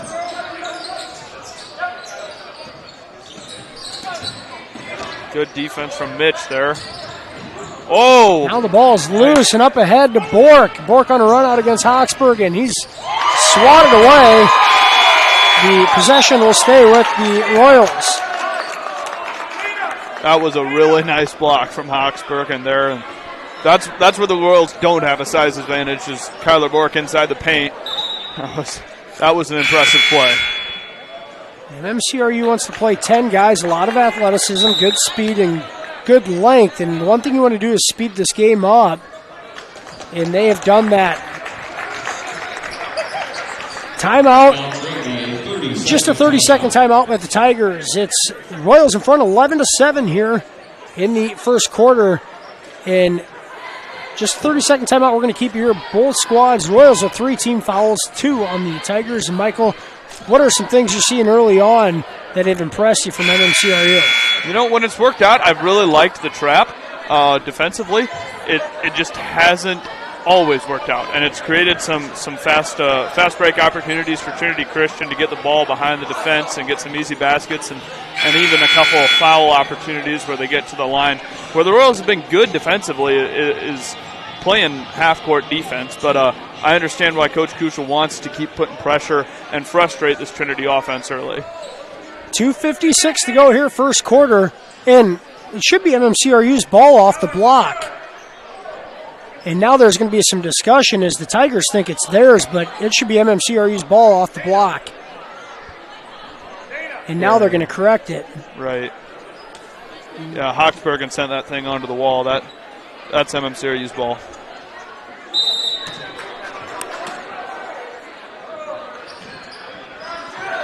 Here's Bork, gets it on the inbounds and leaves it for Schnapp, and he'll lay it in. And a nice dish from Bork.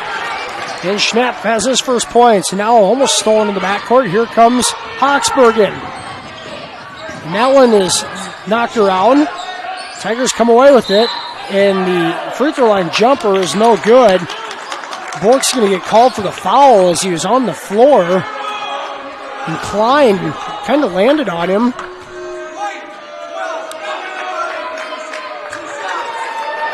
Tough break there from Bork, and that's his first foul. Coach Ken Kuchel does not agree, but Bork on the floor, and the official says he's out of position, and if he's going to land on him, you're in his space, and a foul is going to be called. I think Coach Kuchel stepped in front of both Coach Borks there. They were arguing that pretty good, so good job by Kuchel to keep a hat on things on the sideline. Eli Klein gets 1 of 2. Royals lead at 5 with 2:35 to go here in the first quarter. Mulder with it, gets it over to Schnapp, and backside to Tenniger, a ball fake, and he's going to get called for a walk instead of an and one.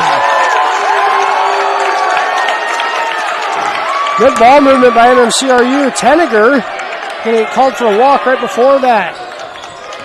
And now Travel's going to get called on Hawksbergen. I mean, you're going to call it consistent. I appreciate that. One turnover to the next. And the Royals have the ball under their own basket.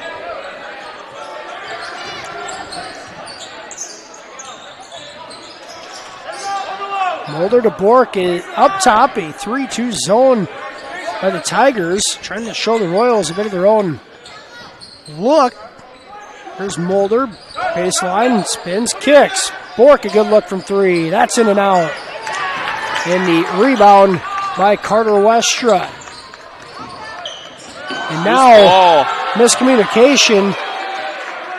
And I think that was between Hoxbergen and Drew Popema. Ends up out of bounds, and it'll be the Royals ball. And the full court press is going to give up a couple of baskets, but it forces unforced turnovers like that, and there's been about 3 or 4 of them for the Tigers here in the first quarter alone. Royals got to take possession, take advantage of it on this end. Clint Staub checks into the game for the first time, sophomore. Cowling a 3, that's off the mark. And out of bounds, last touch by Mulder. Now a timeout for MMCRU. A full timeout. A minute 45 to go here first quarter. Royals in front 13-8. We'll be back after this commercial break here on FDS. Probably the biggest thing that we do a little bit different than a lot of schools is the live work side of the work. So when we teach our students, we actually, if you look around the shop and see what they're working on, in most cases it's a customer car, and so they get real world application. Our engineering design program is basically drawing components, manufacturing of the components, and then we get into the inspection of the components. So they got to create it, make it, and inspect it just as they would in industry. The Remsen Farmers Co-op has been serving you for over a century. They are a full-service co-op providing area livestock producers with Land O'Lakes and canned feed. And take advantage of their full-service agronomy center for all your crop production needs to maximize your yield. They also buy and sell grain and offer grain drying. Remsen Farmers Co-op with years of experience and ready for the future. Tigers ball out of the timeout. Royals in front 13-8, a minute 45 to go here in the first quarter. Now the Royals press in the backcourt. Hoxbergen dribbles through traffic, and the Tigers will set something up here in the half court. We haven't seen much of that, or so it seems.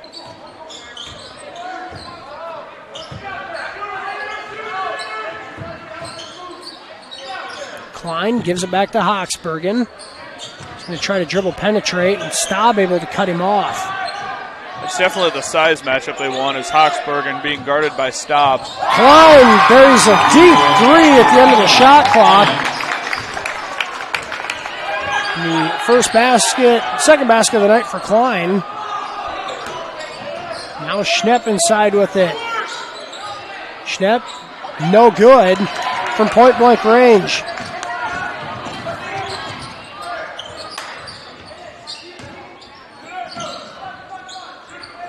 That pass picked off. Now Tenniger's going to get called for a walk. Yeah, he was trying to pass it off, just ran into the Trinity defender. So that's a tough situation for Tenniger to be in. That's one of those things on the outlet pass. You have to be able to see your surroundings and not put your teammate in a position like that. And it's just a tough turnover in the backcourt. And now the Tigers will, with it, an opportunity to tie this one up or even take the lead. 30 seconds to go. 3 off the mark, and Mulder clears the glass. The Royals can hold for 1 if they so choose to, and Johnson right into traffic, no good. And Michael Peterson comes away with it. The coach is yelling to hold for 1. Here's Mulder. He's going to be fouled from behind. Number 4, Drew Popema. Popema's first foul of the game. 7 seconds to go. Out of the inbound, Staub over to Mulder. Here's Michael Peterson. He has an elevated jumper off the mark. And that will end the first quarter of play. After 1, MMCRU in front 13-11. We're back with second quarter action after this, right here on Fuller Digital Solutions. To clearing up dark skin spots and acne and softening fine lines and wrinkles is Sioux Valley Family Health, now offering med spa services including Botox Dysport, fillers, microdermabrasion, chemical peels, and hydrofacials. Sioux Valley Family Health, where your family is our family. Schmelling Construction is a general excavating company that specializes in farm drainage, terraces, waterways, demolition, and concrete asphalt recycling. They are a proud supporter of the local school district and community. Schmelling Construction is a family-owned business that has been going strong since 1977. Visit them online at schmellingconstruction.com and be sure to like them on Facebook. After a fast-paced first quarter, MMCRU in front 13-11. Led behind Brayson Molders, 9 points. The Tigers led in scoring by Pierce Groneweg and Eli Klein, each with 4. Tigers will have it here to start the second quarter. We got that final score update from Cherokee. Braves win at 63-53, advance to 4-1. OIBCIG falls to 1-6. On the floor here for the Royals to start the second quarter, Gunnar Johnson, Michael Peterson, Jace Cowling, Kyler Bork, and Lucas Brown in the ballgame for the first time tonight.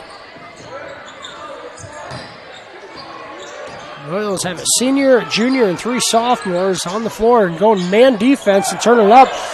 And might have gotten away with the walk, and now Johnson's going to draw the tie out. Possession Royals. Carter Westra might have gotten away with a walk right before that, but the Royals get it on the possession arrow. And pressure defense to start the second quarter. Creates a turnover. Here are the Tigers sitting in a zone.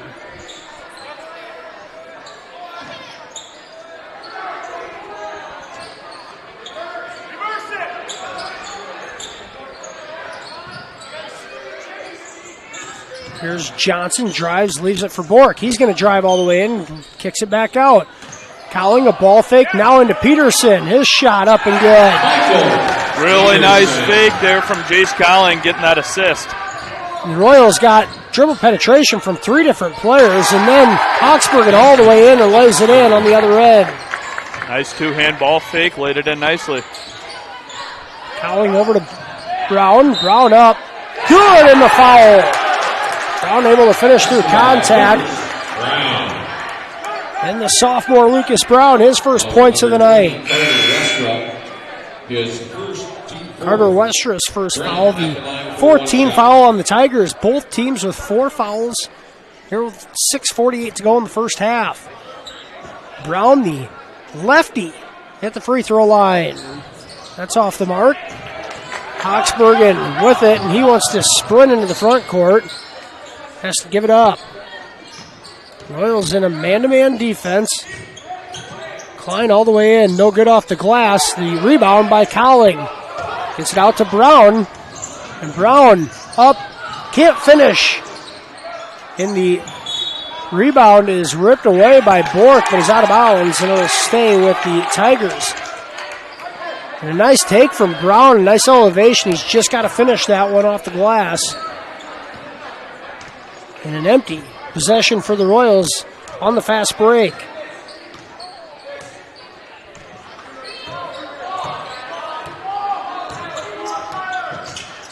Klein trying to use a little bit of a size advantage on Johnson. And now it's slipping, coming up with it is Cowling. On the steal, here's Bork ahead of the pack. He's going to be trapped out by half court and a timeout called. Well, making an inadvertent whistle. And I think the officials thought Coach Kuchel called a timeout and had an inadvertent whistle, so the Royals will get the ball in a stoppage of play. 5:59 to go in the first half. Inbounding from the far side. Grayson Mulder back into the ball game. Go right inside to him. Mulder has it stripped away by Popema.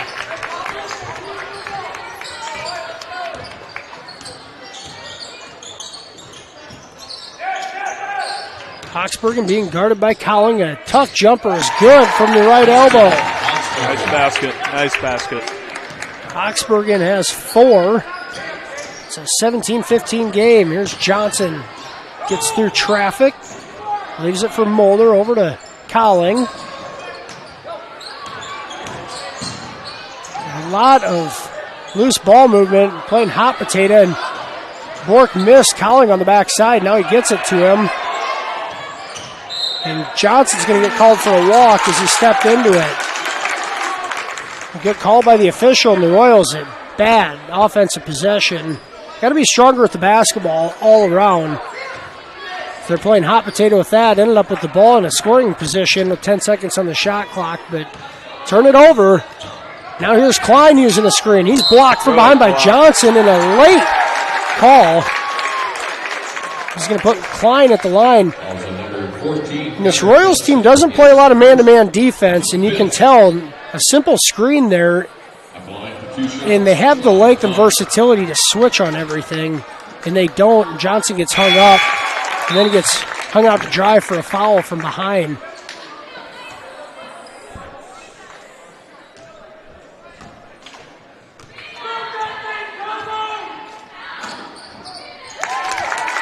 Free throw good, and we are tied at 17 with just under 5 minutes to go in the first half.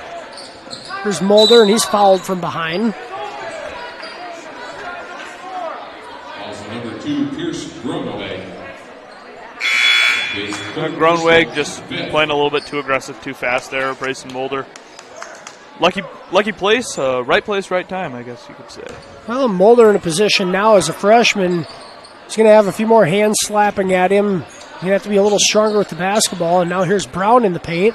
His shot off the glass too hard. He gets his own rebound and finishes with the foul. And Lucas Brown has come into the ballgame and taken it right to the rack. The sophomore has 6, and he's going to have an opportunity at a three-point play. Another really strong underclassman. Like you said, he's going to get beat around in the paint a little bit, but takes it, puts it up nicely. Look at the Royals lineup. Mulder, Brown, Michael Peterson, Jace Cowling. They're all freshmen and sophomores, and they all have the same body structure. A lot of length there. Here's Klein stepping into a 3 and rims out. And the rebound cannot be handled by the Royals, and the Tigers will have it under their own basket. Yeah, along with that, I mean, Jace Cowling, the sophomore, same body structure. Jonah Peterson, a junior this year, and a little bit more on the bulky side, but still a similar size and shape. It's a group full of athletes. And that's where if you're playing man-to-man, you should really be able to switch on a lot of the screens. Right. 3 for Popama's no good. The rebound finally in the hands of Kyler Bork. And I think that's why we see the Royals play a little bit more zone when guys like Mitchell Schnepp are in the game compared to when Peterson's in. You have the ability to play more man. Good ball movement by the Royals. Bork misses the free throw line jumper but gets it back off the deflection. Here's Peterson. He has it stripped away. Now Brown is going to get called for a travel, even though I'm not so sure he had possession of the basketball. And the coach is trying to get the Royals to calm down a bit, got sped up, and ended up with a lot of players in a small area. Yeah, the Royals have had success when they've slowed down, ran things like pick and roll. I think that's their best option going forward with this game.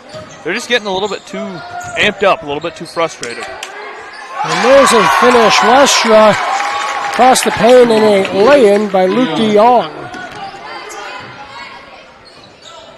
Now Cowling steps through, leaves it for Michael Peterson. He lays it in and draws the foul. Another nice and one by an underclassman. Fouls number 20, Westra. Right now we have two teams that really are playing fairly well up-tempo, and they're able to finish. It's been more the transition defense that's been the issue. 30-second timeout, 3:28 to go here in the first half. The Royals in front 22-19. We're going to take a quick commercial break. We'll be back for the free throw attempt for the Royals.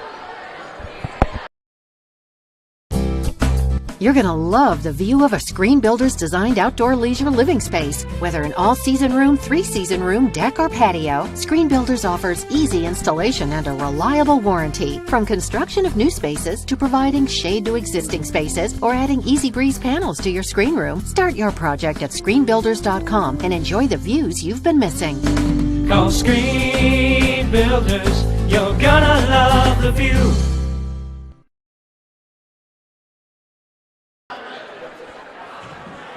Royals in front 22-19, 3:28 to go in the first half, and sophomore Michael Peterson steps to the free throw line. An opportunity to finish off a three-point play. Peterson 4 points on the night. Make it 5, and he'll come out as Mitchell Schnepp checks. Clint Staub in the ball game. Now Popema can't handle the pass, and Bork slaps it off his foot. And a good play defensively by Bork. Some really good basketball IQ, knowing where you are on the court, where the opponent is. Very nice play. Trinity's been able to get in the middle of the floor fairly easy. That time a good. Bork hits a three from the corner, and back-to-back three-point plays. Here's Hawksbergen, breaks the press, and it's 1-on-3. Lestra walked with it before he got the shot up, and a turnover on the Tigers. Royals coming out of this timeout with a lot of good momentum right now. That would have been a really nice block from Mitchell Schnepp if it weren't for the travel. Here's Staub with it.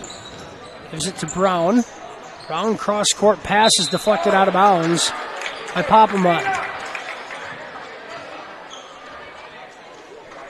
Got to say, the quality of basketball between these two teams has been really nice so far in this game. Two teams at the bottom of their conference and playing phenomenal. Staub's three-point attempt out of the inbound is no good. The Tigers clear the rebound. Here's Eli Klein all the way in. He just traveled with it. They're going to say he lost it. Now Brown is fouled from behind on the steal. And that is going to put Lucas Brown at the free throw line for a 1-and-1 as the Royals in the bonus for the last 2:41 of the half. Team 8 fouls for Trinity Christian to this point. Drew Popema, his senior starter, picks up his second foul. 2 on Popema, 2 also on Carter Westra. Here's Brown at the line. Free throw, no good.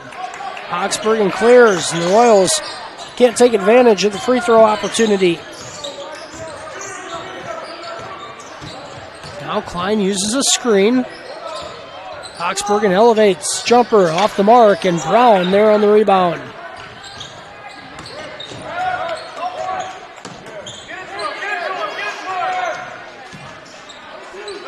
Royals go inside to Schnepp. Schnepp round to the right, no good. And the Tigers clear and up ahead, and the pass is picked off by Brown.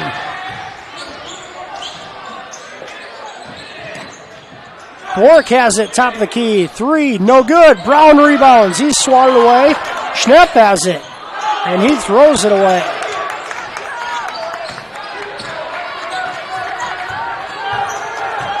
Several opportunities there for the Royals. Couldn't convert, and now a foul called on Kyler Bork. A reach, and that's Bork's second foul with a minute 47 to go in the second quarter. He'll check out. Gunnar Johnson comes back in. Johnson back into the ball game. The Tigers now in the bonus. And King is going to have the ball ripped away by Schnepp, and a tie-up called. Possession arrow will keep it at this end.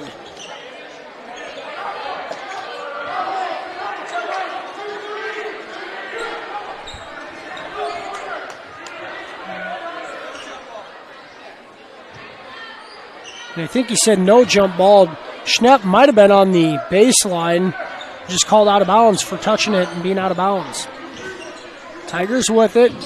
Popema drives baseline, is cut off, and now the ball is loose again. Tigers come away with it.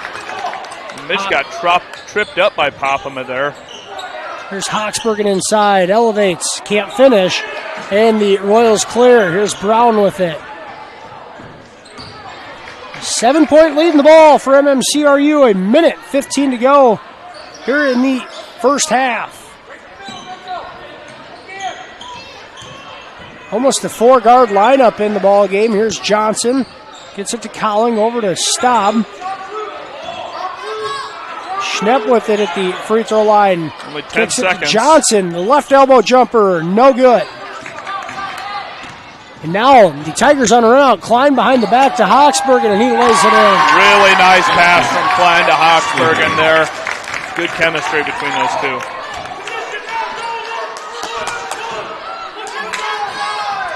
Clock under 40, and the Royals will not get a 2-for-1. Here's Brown, a long two. No good. He gets his own rebound. Ball fake up and under. Can't finish. Cowling. He can't finish. Schnepp has an opportunity, and he's fouled on the floor. And the Royals continue to pound the offensive glass, but opportunities to finish inside. First foul on Eli Klein, and now Schnepp to the line for 2. I believe it's a shooting foul.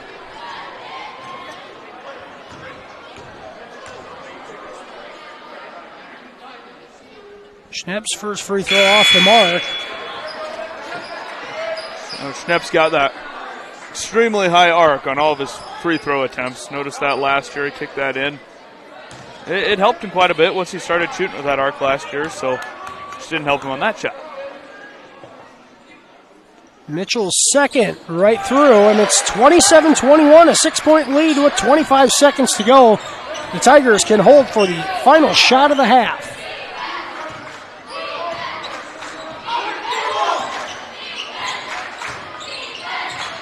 Royals in the man-to-man defense is stolen away. Johnson got his paw on it. Brown lays it in with the foul. And what a big-time play, a winning play by the Royals. Gunnar Johnson, the pass deflection, and Lucas Brown continues to be a spark off the bench, and he's going to have an opportunity at a 3-point play with just 7 seconds to go here in the half. Klein got called for that foul on the back. Really nice play there from the freshman, though. Brown's free throw rims in. Now the Tigers, with 7 seconds to go. Here's Popema, drives and kicks, a long two, no good. And Mulder comes away with the rebound. At the end of the first half, MMCRU in front, 30-21. We'll take a quick commercial break. We're going to be back here with the MMCRU dance team performance, and we'll have some statistics here after the performance. We'll be back right after this. United Bank of Iowa is proud to support MMCRU sports. As Iowa's #1 ag bank for the past 17 years, our experienced ag lenders are ready to help your farm operation succeed. If you need financing for a new home or vehicle, our lenders are ready to listen. Come to United Bank of Iowa for your child's first savings and checking account, as well as financing their first vehicle or 4-H livestock. We're committed to rural Iowa and the communities we serve. The difference is here at United Bank of Iowa, with offices at 35 locations in West Central Iowa, including the local Cleghorn and Marcus offices. Member FDIC. Enjoy wonderful speed from your internet and router too with Westel Systems Unlimited Package. It's more fun to move quickly, whether sledding down a snowy hill or flying through downloads at home. So why not give your family the gift of faster internet with the Unlimited Package this holiday season? It's sure to make the new year more wonderful for the binge watchers, gamers, teleworkers, and students in your household. This package has internet speeds up to 1 gigabyte per second. Call Westel Systems today for the Unlimited Package and get 1 month free at 712-786-1181. It's easier than ever to find the live stream for your team now on FullerDigital.net. Home and away, if we're covering your team's videos are on FullerDigital.net. Just click on your school and you'll find the game.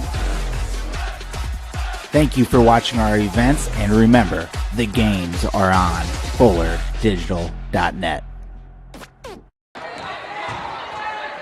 We hope that your school spirit is contagious when cheering on the Royals. At American Bank, we are dedicated to helping you score big while we strive to make a big impact on our community. With our $3 for 3-pointers program, the varsity girls and boys are able to increase the contribution that is made to the Royals Booster Club. American Bank is wishing you a happy and healthy basketball season and that all your wishes come true. American Bank, achieving success together, member FDIC.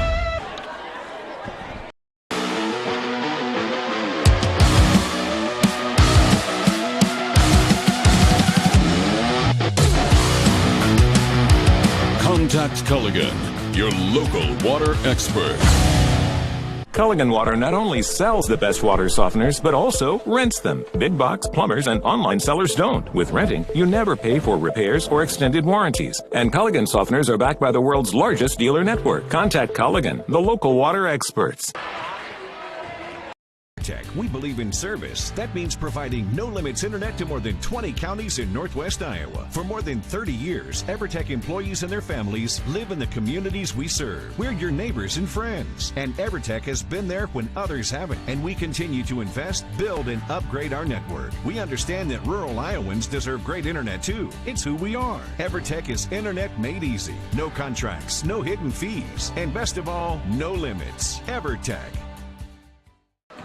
And welcome back here to the Fuller Digital Solutions halftime show. MMCRU leads the boys contest tonight 30-21 over the Trinity Christian Tigers. MMCRU led in scoring in the first half by Brayson Mulder and his 9 points.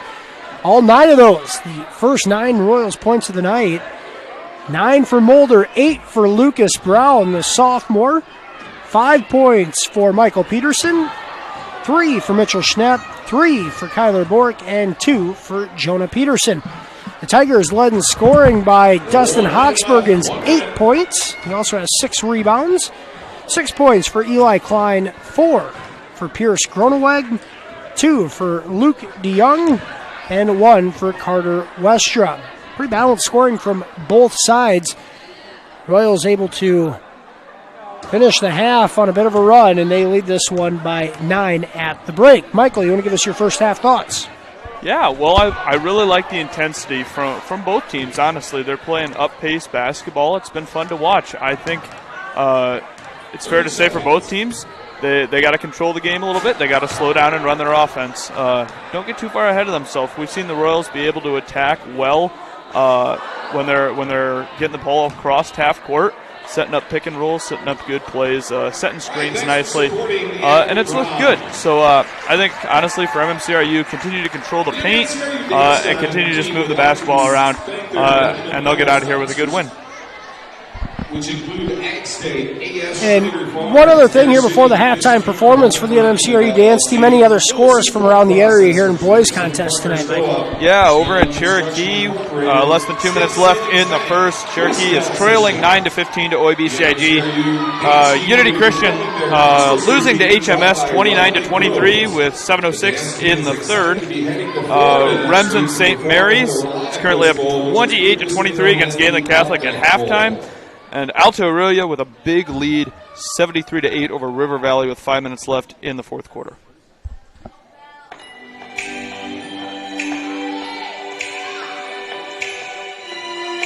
This is Ariana Grande. Merry Christmas, everybody.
Gangler Feed Service in Remsen is your complete farm store. We feed all farm species, and we're a Hubbard, Kent, and big game dealer.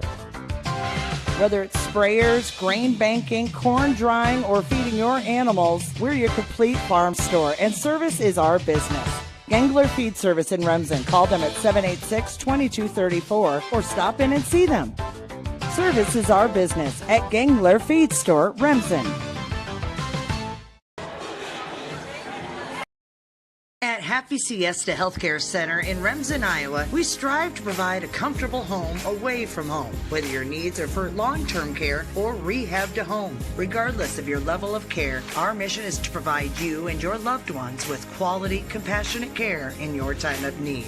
An outpatient therapy is available with Remsen Rehab, located inside Happy Siesta. And Happy Siesta Healthcare Center is always looking for quality employees, so contact us if you'd like to work here. Happy Siesta Healthcare Center, Remsen.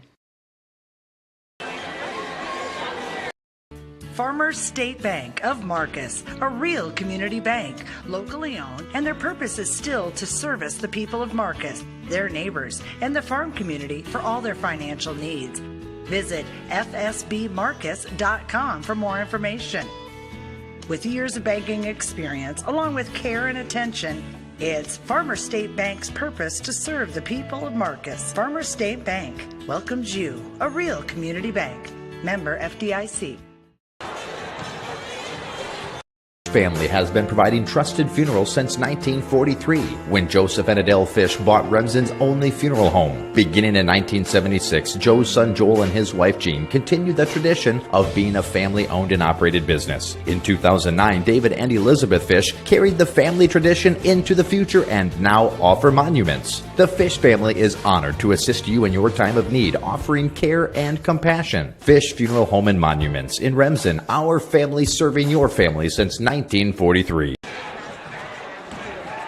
Staying healthy means enjoying life's best moments, and the best way to stay healthy is to make your routine appointments. Whether you have new symptoms or it's time for your annual exam, the providers at Floyd Valley Healthcare know and listen to you, so you'll get the care that you need. We help you stay healthy by providing preventative care, finding health concerns early, managing chronic conditions, and connecting you with specialty care close to home. Don't miss a single special moment. Make your appointment today. I'm Dr. Brooke Kahns. I'm a new general surgeon at Floyd Valley Healthcare, and I look forward to working with the community. Back here on the Fuller Digital Solutions halftime show, MMCRU in front 30-21 here at the halftime break. Just a minute away from the start of the second half. Let's take a look at our Farmer State Bank starting lineups for both squads here to start the second half. For the Royals, it's Kyler Bork, Gunnar Johnson, Michael Peterson, Brayson Mulder, and Mitchell Schnepp. The Tigers are going to counter with Pierce Groneweg, Drew Popema, Eli Klein, Carter Westra, and Dustin Hoxbergen. Bit of foul trouble for the Royals starting five. I believe Jace Colling has 3 fouls. It's Kyler Bork with a couple of fouls, 1 on Gunnar Johnson. It's the Tigers in a bit more foul trouble as they do not go near as deep on the bench. 3 fouls for Groneweg, 2 for Popema, 2 for Klein, and 2 for Carter Westra. Dustin Hoxbergen, the leading scorer for the Tigers at 7 points. He is foul-less, trying to keep himself on the floor here in the second half. Groneweg, Popema, Klein, Westra, and Hoxbergen to start things off here for the Tigers. Royals looking for their first win of the season. They are 2 quarters away from picking it up. Here, a 9-point lead out of the halftime break. I don't think the record necessarily speaks for this Royals team because they've been in every ball game they've played to this point. If I remember right, their biggest loss was 11 points. So they've been in every game to this point. It'd be really nice to finish one out here. The Tigers with the ball out of the halftime break. Royals going man-to-man as Johnson on Klein.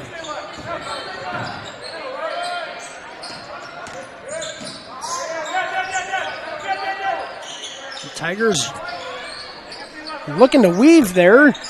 Royals are not switching on screens, and here's Hawksbergen in the lane, kicks it. Popema, corner three, off the mark. In the rebound for Klein, his putback, no good. In the rebound, ping-pongs around, and Kyler Bork comes away with it. The Royals had a 9-point halftime lead at Akron the other night.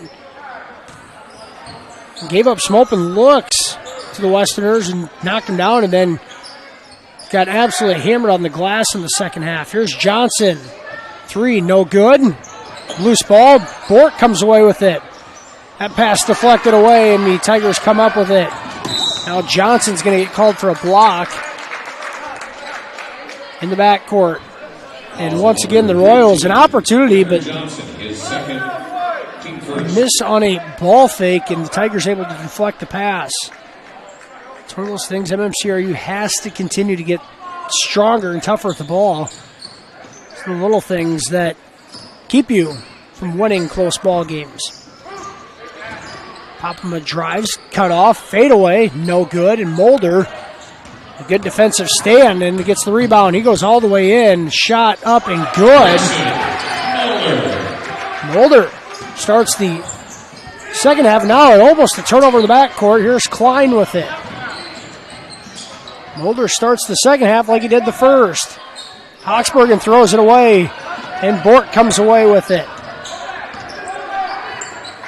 Johnson into Mulder. Mulder up underneath, and good. And back-to-back buckets from Mulder out of the halftime break. In the 30-second timeout by the Tigers, Royals in front 34-21. And a couple of college coaches I've heard say the most important part of the ball game is the last 2 minutes of the first half and the first 2 minutes of the second half. In the Royals, able to score the first four out of the halftime break, and they lead this one 34-21. Full timeout. We're going to take it with them. We'll be back right after this here on FDS. Floyd Valley Healthcare, we want you to travel somewhere fun, not to a doctor's appointment. Specialists, specialty clinics, and outpatient services bring advanced skills and training and make diagnostics and treatment capabilities more accessible, keeping care convenient and close to home. Working in step with your healthcare team, specialists communicate and collaborate to provide you and your family the care that you need. To learn more about specialty services, talk with your provider or visit floydvalley.org. Back-to-back baskets from freshman Brayson Mulder, and the Royals lead 34-21 with 6:20 to go here in the third quarter. Mulder leads all scorers with 13 points. And before the commercial break, I was saying about how the first 2 minutes of the second half can be very important, and the Royals had a 9-point lead at Akron the other night and gave that up very quickly after the halftime break. And tonight you're looking at a little more aggressive team coming out of the break, and now Johnson almost steals it. He'll stay with the Tigers. Well, there's a lot of momentum that sits in those 2 minutes there, and if you can capture it early and just ride that out throughout the rest of the game, that's a great advantage. Now the Royals able to pick it off in the backcourt. Bork to Johnson, back to Bork, and the Royals force a turnover. They don't have to rush anything here. They set things up in the half court. Here's Schnepp in the corner against that 3-2 zone defense. Johnson goes over to Mulder. Mulder wants to use a screen, not much there. Gives it to Gunner. Down to 5 on the shot clock. And Royals turn it over. And there's no inside presence there against that zone defense. You have to have somebody inside. The Royals give it right back. Now in a man-to-man defense. Here's Hawksberg against Peterson, and he has it knocked away by Schnepp, and a good effort by Mitchell Schnepp. Gets the steal and gets it out of his hands before he gets called for a travel. Now Mulder, no good off the glass. Johnson skies for the board, but Hawksberg rips it away. In the Euro step, and a charge call. Kyler Bork in position, takes the charge. That's where Kyler Bork does have a size advantage, you could say. His low center of gravity, gets in position, takes a beautiful charge. Hawksberg not happy about the call, had a few words for the officials. Euro step, and Bork in position and did not give way in a great defensive play by the junior, Kyler Bork. Great. That gets your crowd into it. That carries out the momentum of the rest of the team. That gets in your opponent's head. Phenomenal play from Bork. Johnson goes inside to Schnepp, kicks it right back out. Here's Bork from the top of the key. In and out. And Hochsbergen with the rebound. That pass deflected away, and it'll be last touch by Peterson. Again, Kyler Bork, good defensive presence there, getting a hand, slowing down that fast break for Trinity. It's one of those things where Bork made a great defensive play, and you hope that leads to the offensive end as well. And that three stepped right into it, a good look, just rimmed in and out on him. Seems like that's just kind of the way it's gone on early in the year. Hochsbergen is fouled on the floor.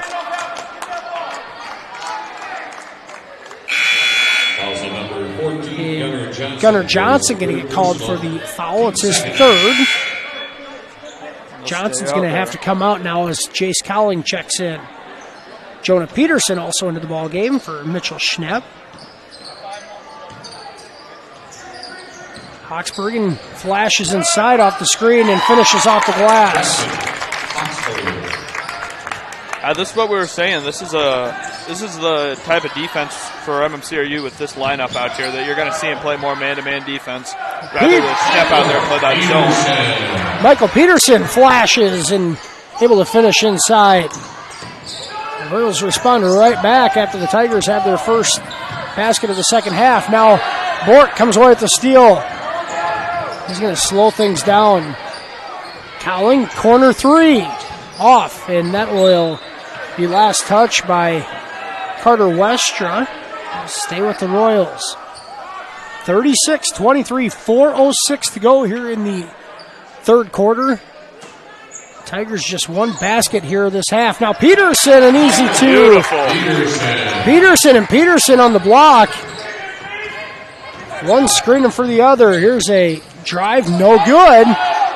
The Royals off and running up ahead to Mulder. Mulder lays it in. Here come the Tigers again. This thing is sped up now, and Hochsbergen has it stolen away again. Mulder has it, and he is going to have it tied up with Klein. In the possession arrow, keeps it with the Royals. MMCRU has come out of the gates here in the second half, outscoring the Tigers 10-2, and they have expanded this lead to 17. Try and wipe some of that sweat off the court there. Brayson Mulder was full body down there. That was, again, Brayson Mulder sacrificing his body for a big play.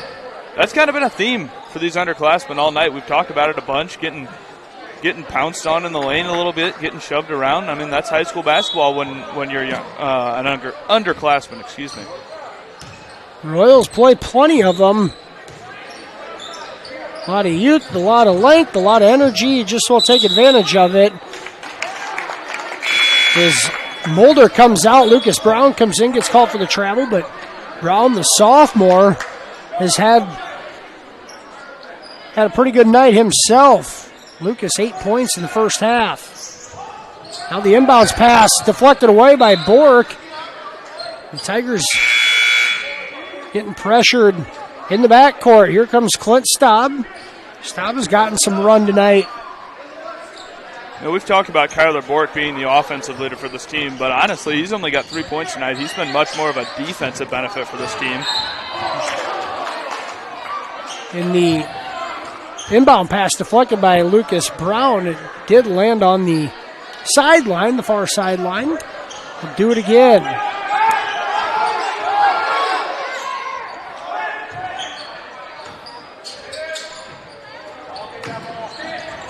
Tigers break the press. Here's Popema, steps into a three and knocks it down. Drew Popema has his first basket of the night. And here's Jonah Peterson. He drives in off the glass, too strong. Tip in, no good. And the Tigers have it. On the run out, here's Groneweg, pulls up. Now Klein goes through traffic, draws the foul. Staub going to get called for his third.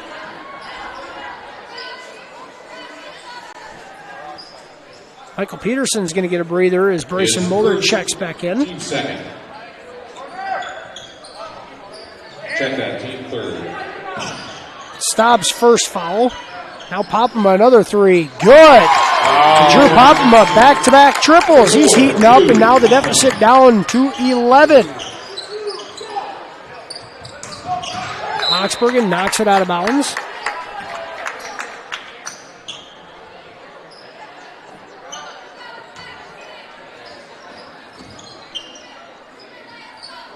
.2:30 to go in the third quarter. Royals in front by 11.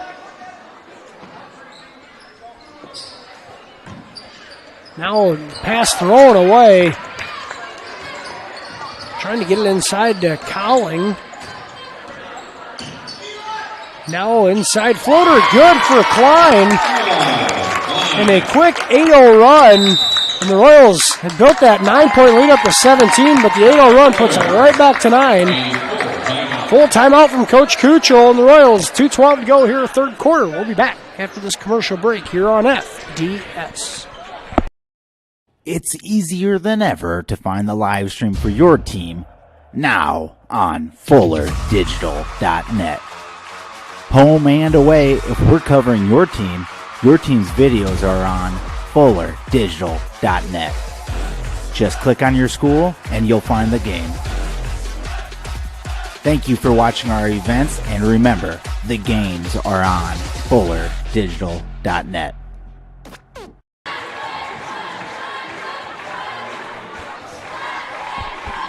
Back here in Remsen, the MMCRU Middle School, home to tonight's contest. Royals took the girls' contest earlier on tonight in a 42-30 final. And the Royals boys in front 40-31 here with 2 minutes to go in the third quarter. I gotta say, the quality of basketball in Northwest Iowa just truly amazes me. The quality of athletics in general in our part of the state. You know, right now I'm living down in Central Iowa, so I go to a few sports games down there, and I just gotta hand it. Northwest Iowa has a lot of talent. Royals have it out of the timeout. Here's Staub. He throws it ahead to Peterson. Tries going to Cowling, and it's thrown away. And now the Tigers trapped in the backcourt. Pass deflected. Cowling comes away with it, and he lays it in. Just a great hustle play from Jace Cowling. Doesn't have to look pretty. Gets it in the hoop. Now Klein pushes it. Gets it under the basket. Gronowet can't finish, and Peterson comes away with the rebound. That's Jonah Peterson. Hands it off. Clint Staub handles the ball, and the Tigers look to trap initially.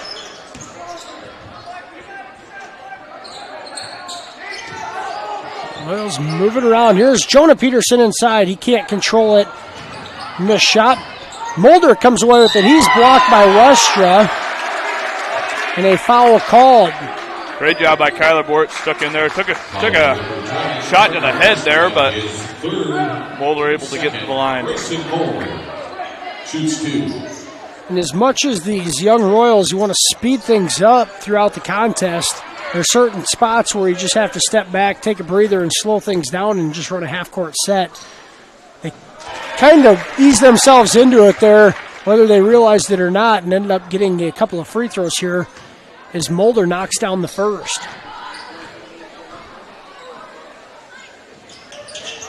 He gets both. There's Hawksbergen. He controls it barely, and now an easy lay-in for Westra. Staub pushes it ahead to Cowling. Over to Mulder. He lays it in. Beautiful pass from Cowling. Now Hawksbergen. Gronweg can't finish. Hawksbergen has it stripped away. Foul called on the floor. Number 12, Kyler Bort, is the third personal, team 4. I think Bort got called for his third foul. Looked like a pretty clean swipe. A 14 foul on the Royals. Now a 13-point lead with 50 seconds to go here in the third quarter. Inside out, Westra's right wing three is no good. And now here's Johnson. And he's going to get it out of the corner. Mulder is going to tee up a three. That's good. And Grayson Mulder has the hot hand tonight. And the freshman having a coming out party. And now deflecting the backcourt twice. The Tigers finally break the press. Kronweg's three. Good. Back and forth 3-point shots. And with 15 seconds to go, the Royals can hold for the final shot as long as they get it across half court, and they do. Down to 6. Here's Johnson. He's wide open. Now he drives. Lay in. No good. Cowlings put back. Good at the buzzer. Beautiful. And a good take from Johnson to set that up. He had a lane. Cowling able to finish it off, and the Royals are going to take a 15-point lead to the fourth quarter. After 3, it's 51-36. Royals in front. We'll be back after this here on FDS. Community run, community owned.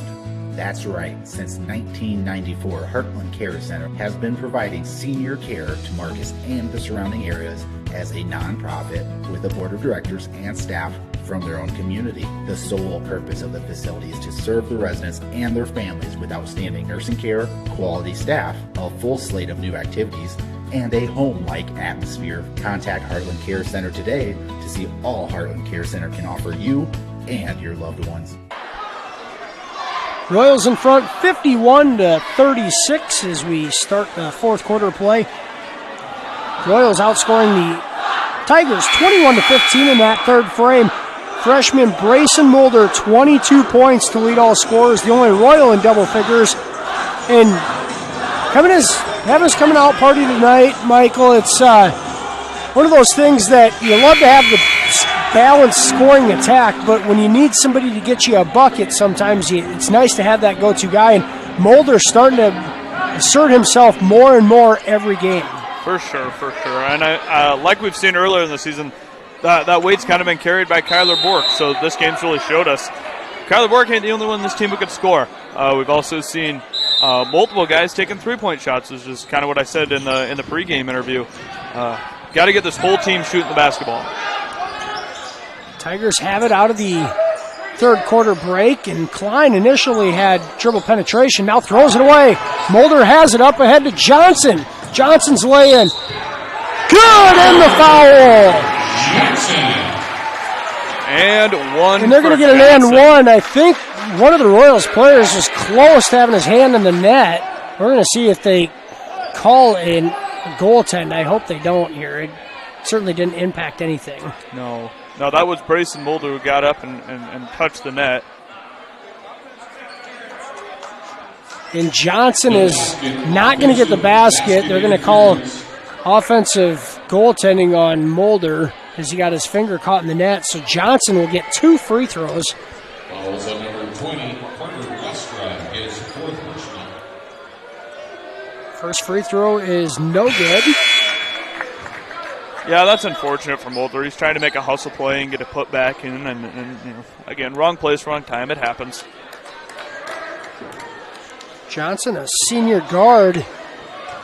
This is first trip. Nope, take that back. It's just his third trip to the free throw line this season. He's now 1 of 6 as he gets 1 of 2 there. Some really nice hustle for Johnson there to stop the fast break. Here's Klein, gets behind the defender now from 17. That's good. Good pump fake from Klein. He's got the respect of Mitchell Schnepp for good driving so far today, and really nice shot. Mulder with it as the Royals break the three-quarters court press. Schnepp to Michael Peterson. Peterson, he lays it in and draws the foul. And Hochbergen's going to pick it up. And a good ball movement there. The Royals overload one side, get it inside to Schnepp. He hands it off to Peterson, and he finishes through contact.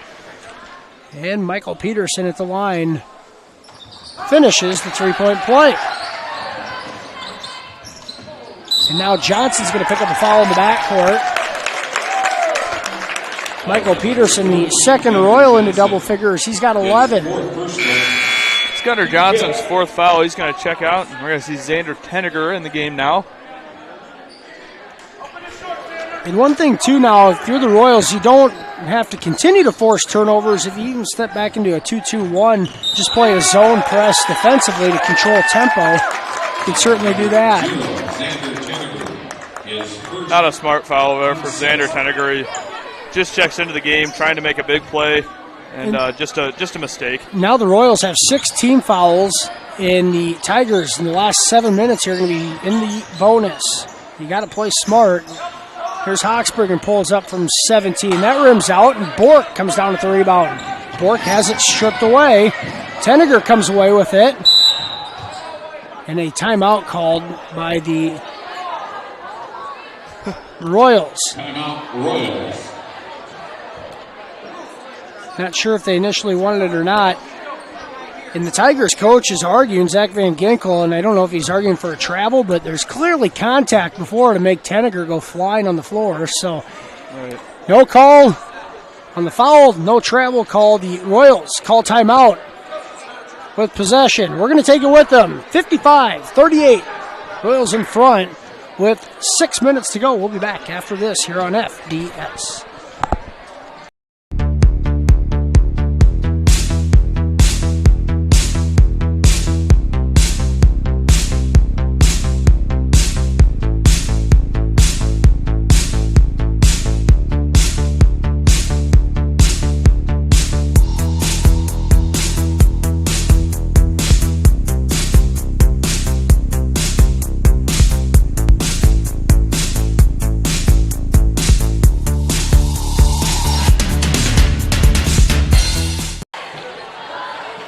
MMCRU in front, 55-38. They're going to have the ball out of the timeout after a good hustle play. Xander Tenniger gained possession of it.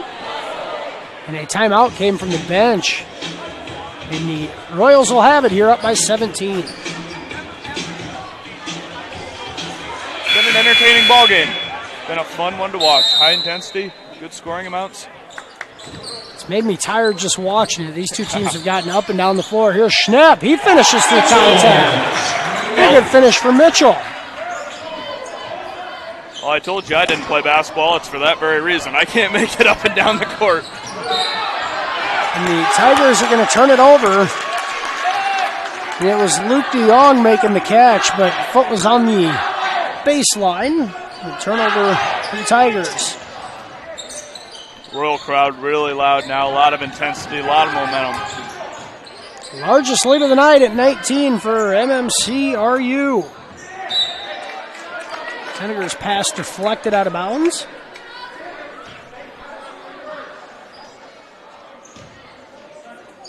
Royals jumped out to a 9-point lead at the half, and it has been all Royals in the second half. Here's Mulder. Gives it to Bork in the corner. He thought about it. Now goes inside to Schnepp. Cross the paint to Peterson and Mitchell Schnepp. Another nice assist from Schnepp to Peterson, and now Royals lead at 21. Hawksbergen dribbles through. Bounce pass. And a foul called on Peterson. It was DeYoung. Royals not giving up an easy bucket there. Yeah, that's the right call. Peterson wanted the block. That's a good foul call. Just the first foul on Michael Peterson. 2 free throws coming. The 7th team foul on the Royals. The Tigers in the bonus the rest of the way. I think you get the foul call there. Still fair you put it on your highlight reel. Checks out. Tenniger out of the ball game is Lucas Brown checks in.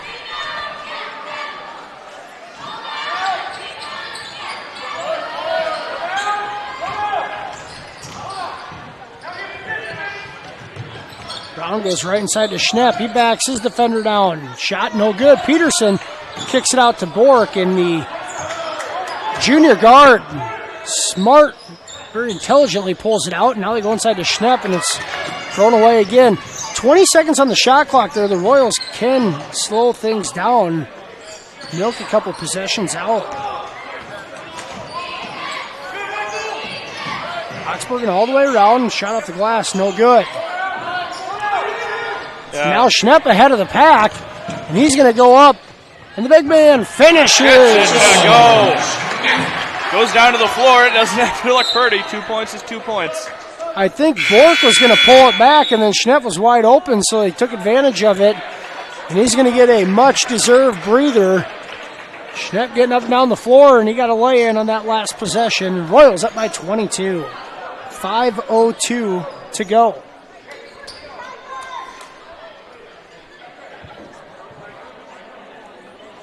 Looks like we lost the basketball down the hallway, possibly. There it is. Shout out to Coach Kuchel going and retrieving that for us. Somehow the ball made it out of the gym. There we go. That ball's probably tired. It needs a break itself. Here's Popema, drive all the way in. He kicks it out. Groeneweg's three. That's off the mark. And Jonah Peterson, a nice rebound. Jonah showing his strength again. Tough kid playing inside the paint. Got a good rebound.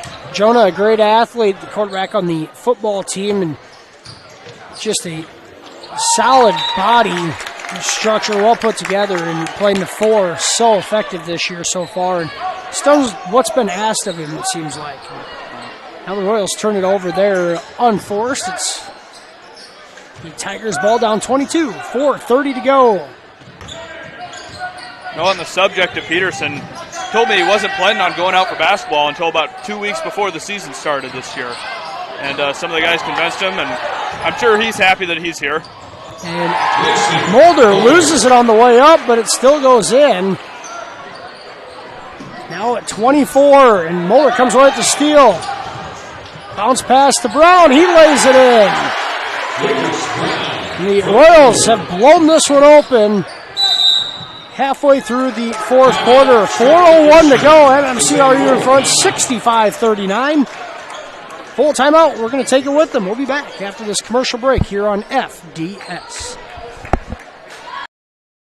Insurance can be confusing. With all of the legal terms, different policies, what are you actually getting? With over 60 years of experience, there's no confusing the experts at Matkin Insurance. Let Matkin Insurance help you find the policies that fit your lifestyle, budget, and needs.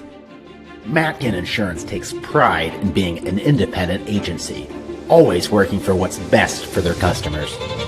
So what are you waiting for? Contact Matkin Insurance today.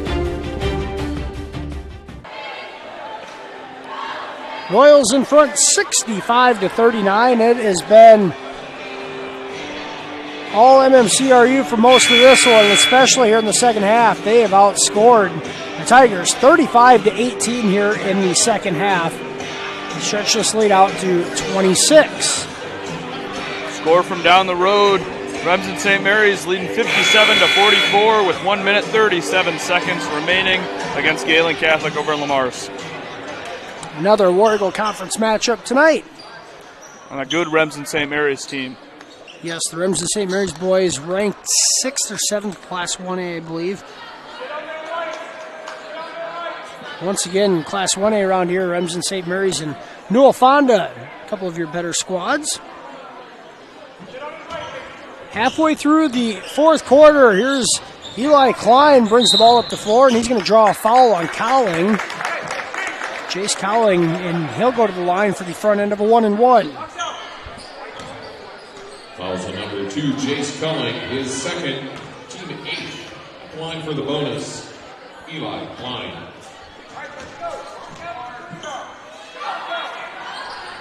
Klein gets the first to go. He's into double figures. He's got 10 tonight. Final score from River Valley, Alto Aurelia 85, River Valley 11. Second free throw is good. Klein gets both. He's got 11, and the Royals lead at 24. Brown drives baseline. He's going to get called for a travel on the hesitation move. Once again, too much time on the shot clock. The Royals just need to slow things down, and this is how you finish a ball game. Be smart about it. Catch the defense overplaying, maybe get a couple easy baskets in the last 10 seconds of the shot clock. younger players tend to speed things up. That shot misses everything, and popping ball on the floor comes away with it in a jump ball call. Good job, Clint Staub, diving in there, getting hands on the basketball.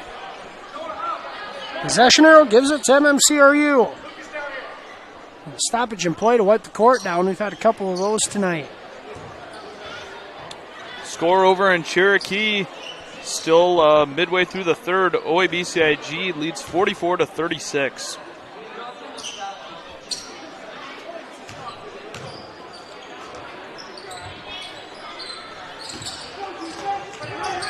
Royals able to get it over. Here's Brown using a cross-court pass to Staub, who pulls it out.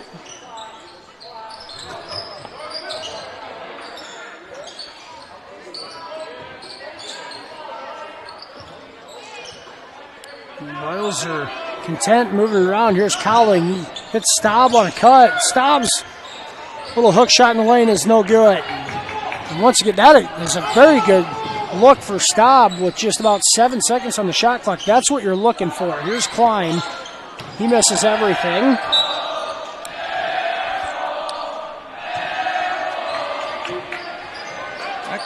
Clint Staub only standing 5'6", one of the shortest guys, the shortest guy on the roster. Here's Peterson. Holding his own in the lane. Jonah Peterson all the way in. Can't finish. Lucas Brown cannot. Peterson with it on the backside. He goes up in traffic.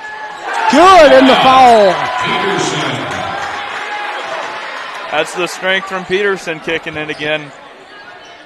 You talk about Peterson and Peterson. I would not want to run into Jonah or Michael Peterson in a dark alley. These guys are no, sir. A couple of physical ball players down on the block, and Jonah's going to get a chance at a three-point play.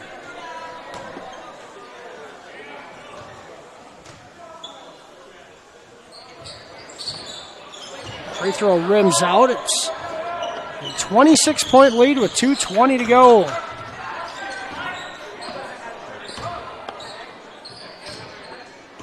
Here's Hawksbergen being guarded by Michael Peterson. Goes right. Shot off the glass is good. Hawksbergen into double figures with 11. Here's Jonah Peterson. Drives in easy. Pulls it back out. Smart play by the junior.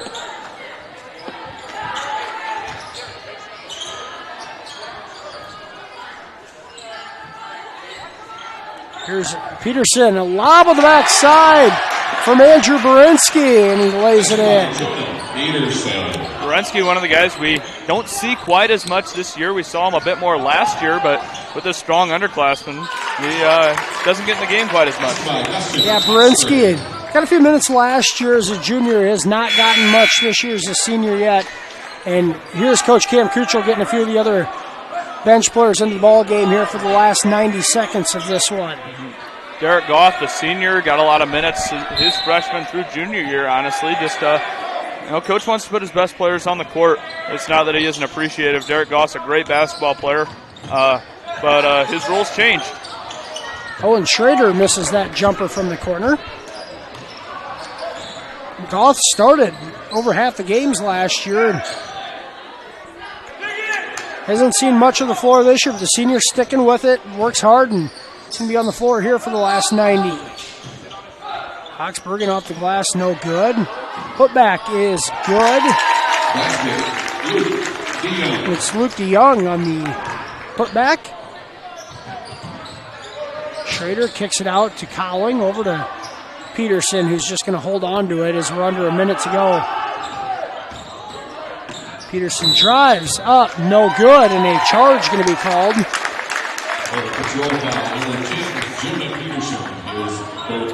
Final score over in Orange City, a close one with HMS. HMS wins it 67-64 against the Knights. Three from Klein is no good. Battle for the rebound is loose, and here's Jonah Peterson coming away with it. And Peterson is fouled from behind. Looks like Jonah was trying to go up and dunk that, and Trinity Christian wasn't about to let that happen. Yeah, Eli Klein was not going to allow that to happen, and Peterson not happy about it, but he'll go to the line for two. Line for 2 shots. Finds third. Jonah Peterson. Peterson at the line for 2. Here's the first short.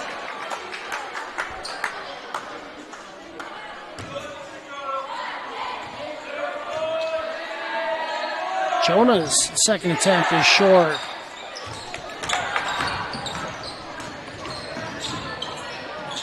That pass picked off by Goff, and Goff all the way in.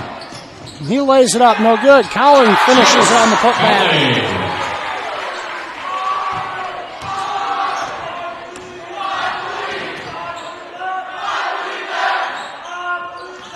Just 4 seconds to go. Here's Hawksburg going to kick it out.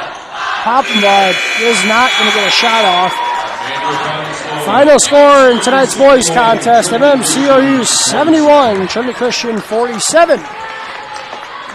Head to a commercial break. You'll be back with the Fuller Digital Solutions postgame show right after this. Royals win 71-47. It's easier than ever to find the live stream for your team now on FullerDigital.net. Home and away, if we're covering your team's videos are on FullerDigital.net. Just click on your school and you'll find the game. Thank you for watching our events, and remember, the games are on FullerDigital.net. Back here on the FDS post-game show, final score in tonight's boys contest. MMCRU dominates from the opening tip, a 71-47 winner over Trinity Christian. The Royals boys squad picks up their first win of the year, improving to 1-4 and 1-3 in conference play. Leading all scorers tonight for on the Royals side of things, Brayson Mulder, the freshman, 24 points, 6 rebounds. He had himself a ball game. Sophomore Michael Peterson, 14 points, 4 rebounds, 10 points for Lucas Brown, another sophomore. A lot of youth there for the Royals. 7 for Mitchell Schnepp, 6 for Jace Cowling, 4 for Jonah Peterson, 3 for Kyler Bork, and 3 for Gunnar Johnson. Tigers led in scoring by Dustin Hawksbergen's 15 points, 12 rebound effort. 13 for Eli Klein, 7 for Pierce Groneweg, 6 for Drew Popema, 3 for Luke DeYoung, and 3 for Carter Westra. Royals led 30-21 at the halftime break and outscored the Tigers 41-26 in the second half and win this one going away. 71-47 our final. The Royals sweep tonight's doubleheader. The Lady Royals a 42-30 winner in the first game of tonight's contest. Michael, give us your wrap up on that. Some things you like to see out of the boys game and even the girls game if you would like to add that. Of course. Well, the Royals boys game, like I said, 70 points. That was my prediction at the beginning. A 71 total night for MMCRU. Great performance from Brayson Mulder. Love to see the freshman controlling the paint. That was huge for MMCRU all night. But I also got to give it to Kyler Bork. Only 3 points on the night. But the kid played a phenomenal game defensively. That was very impressive to see.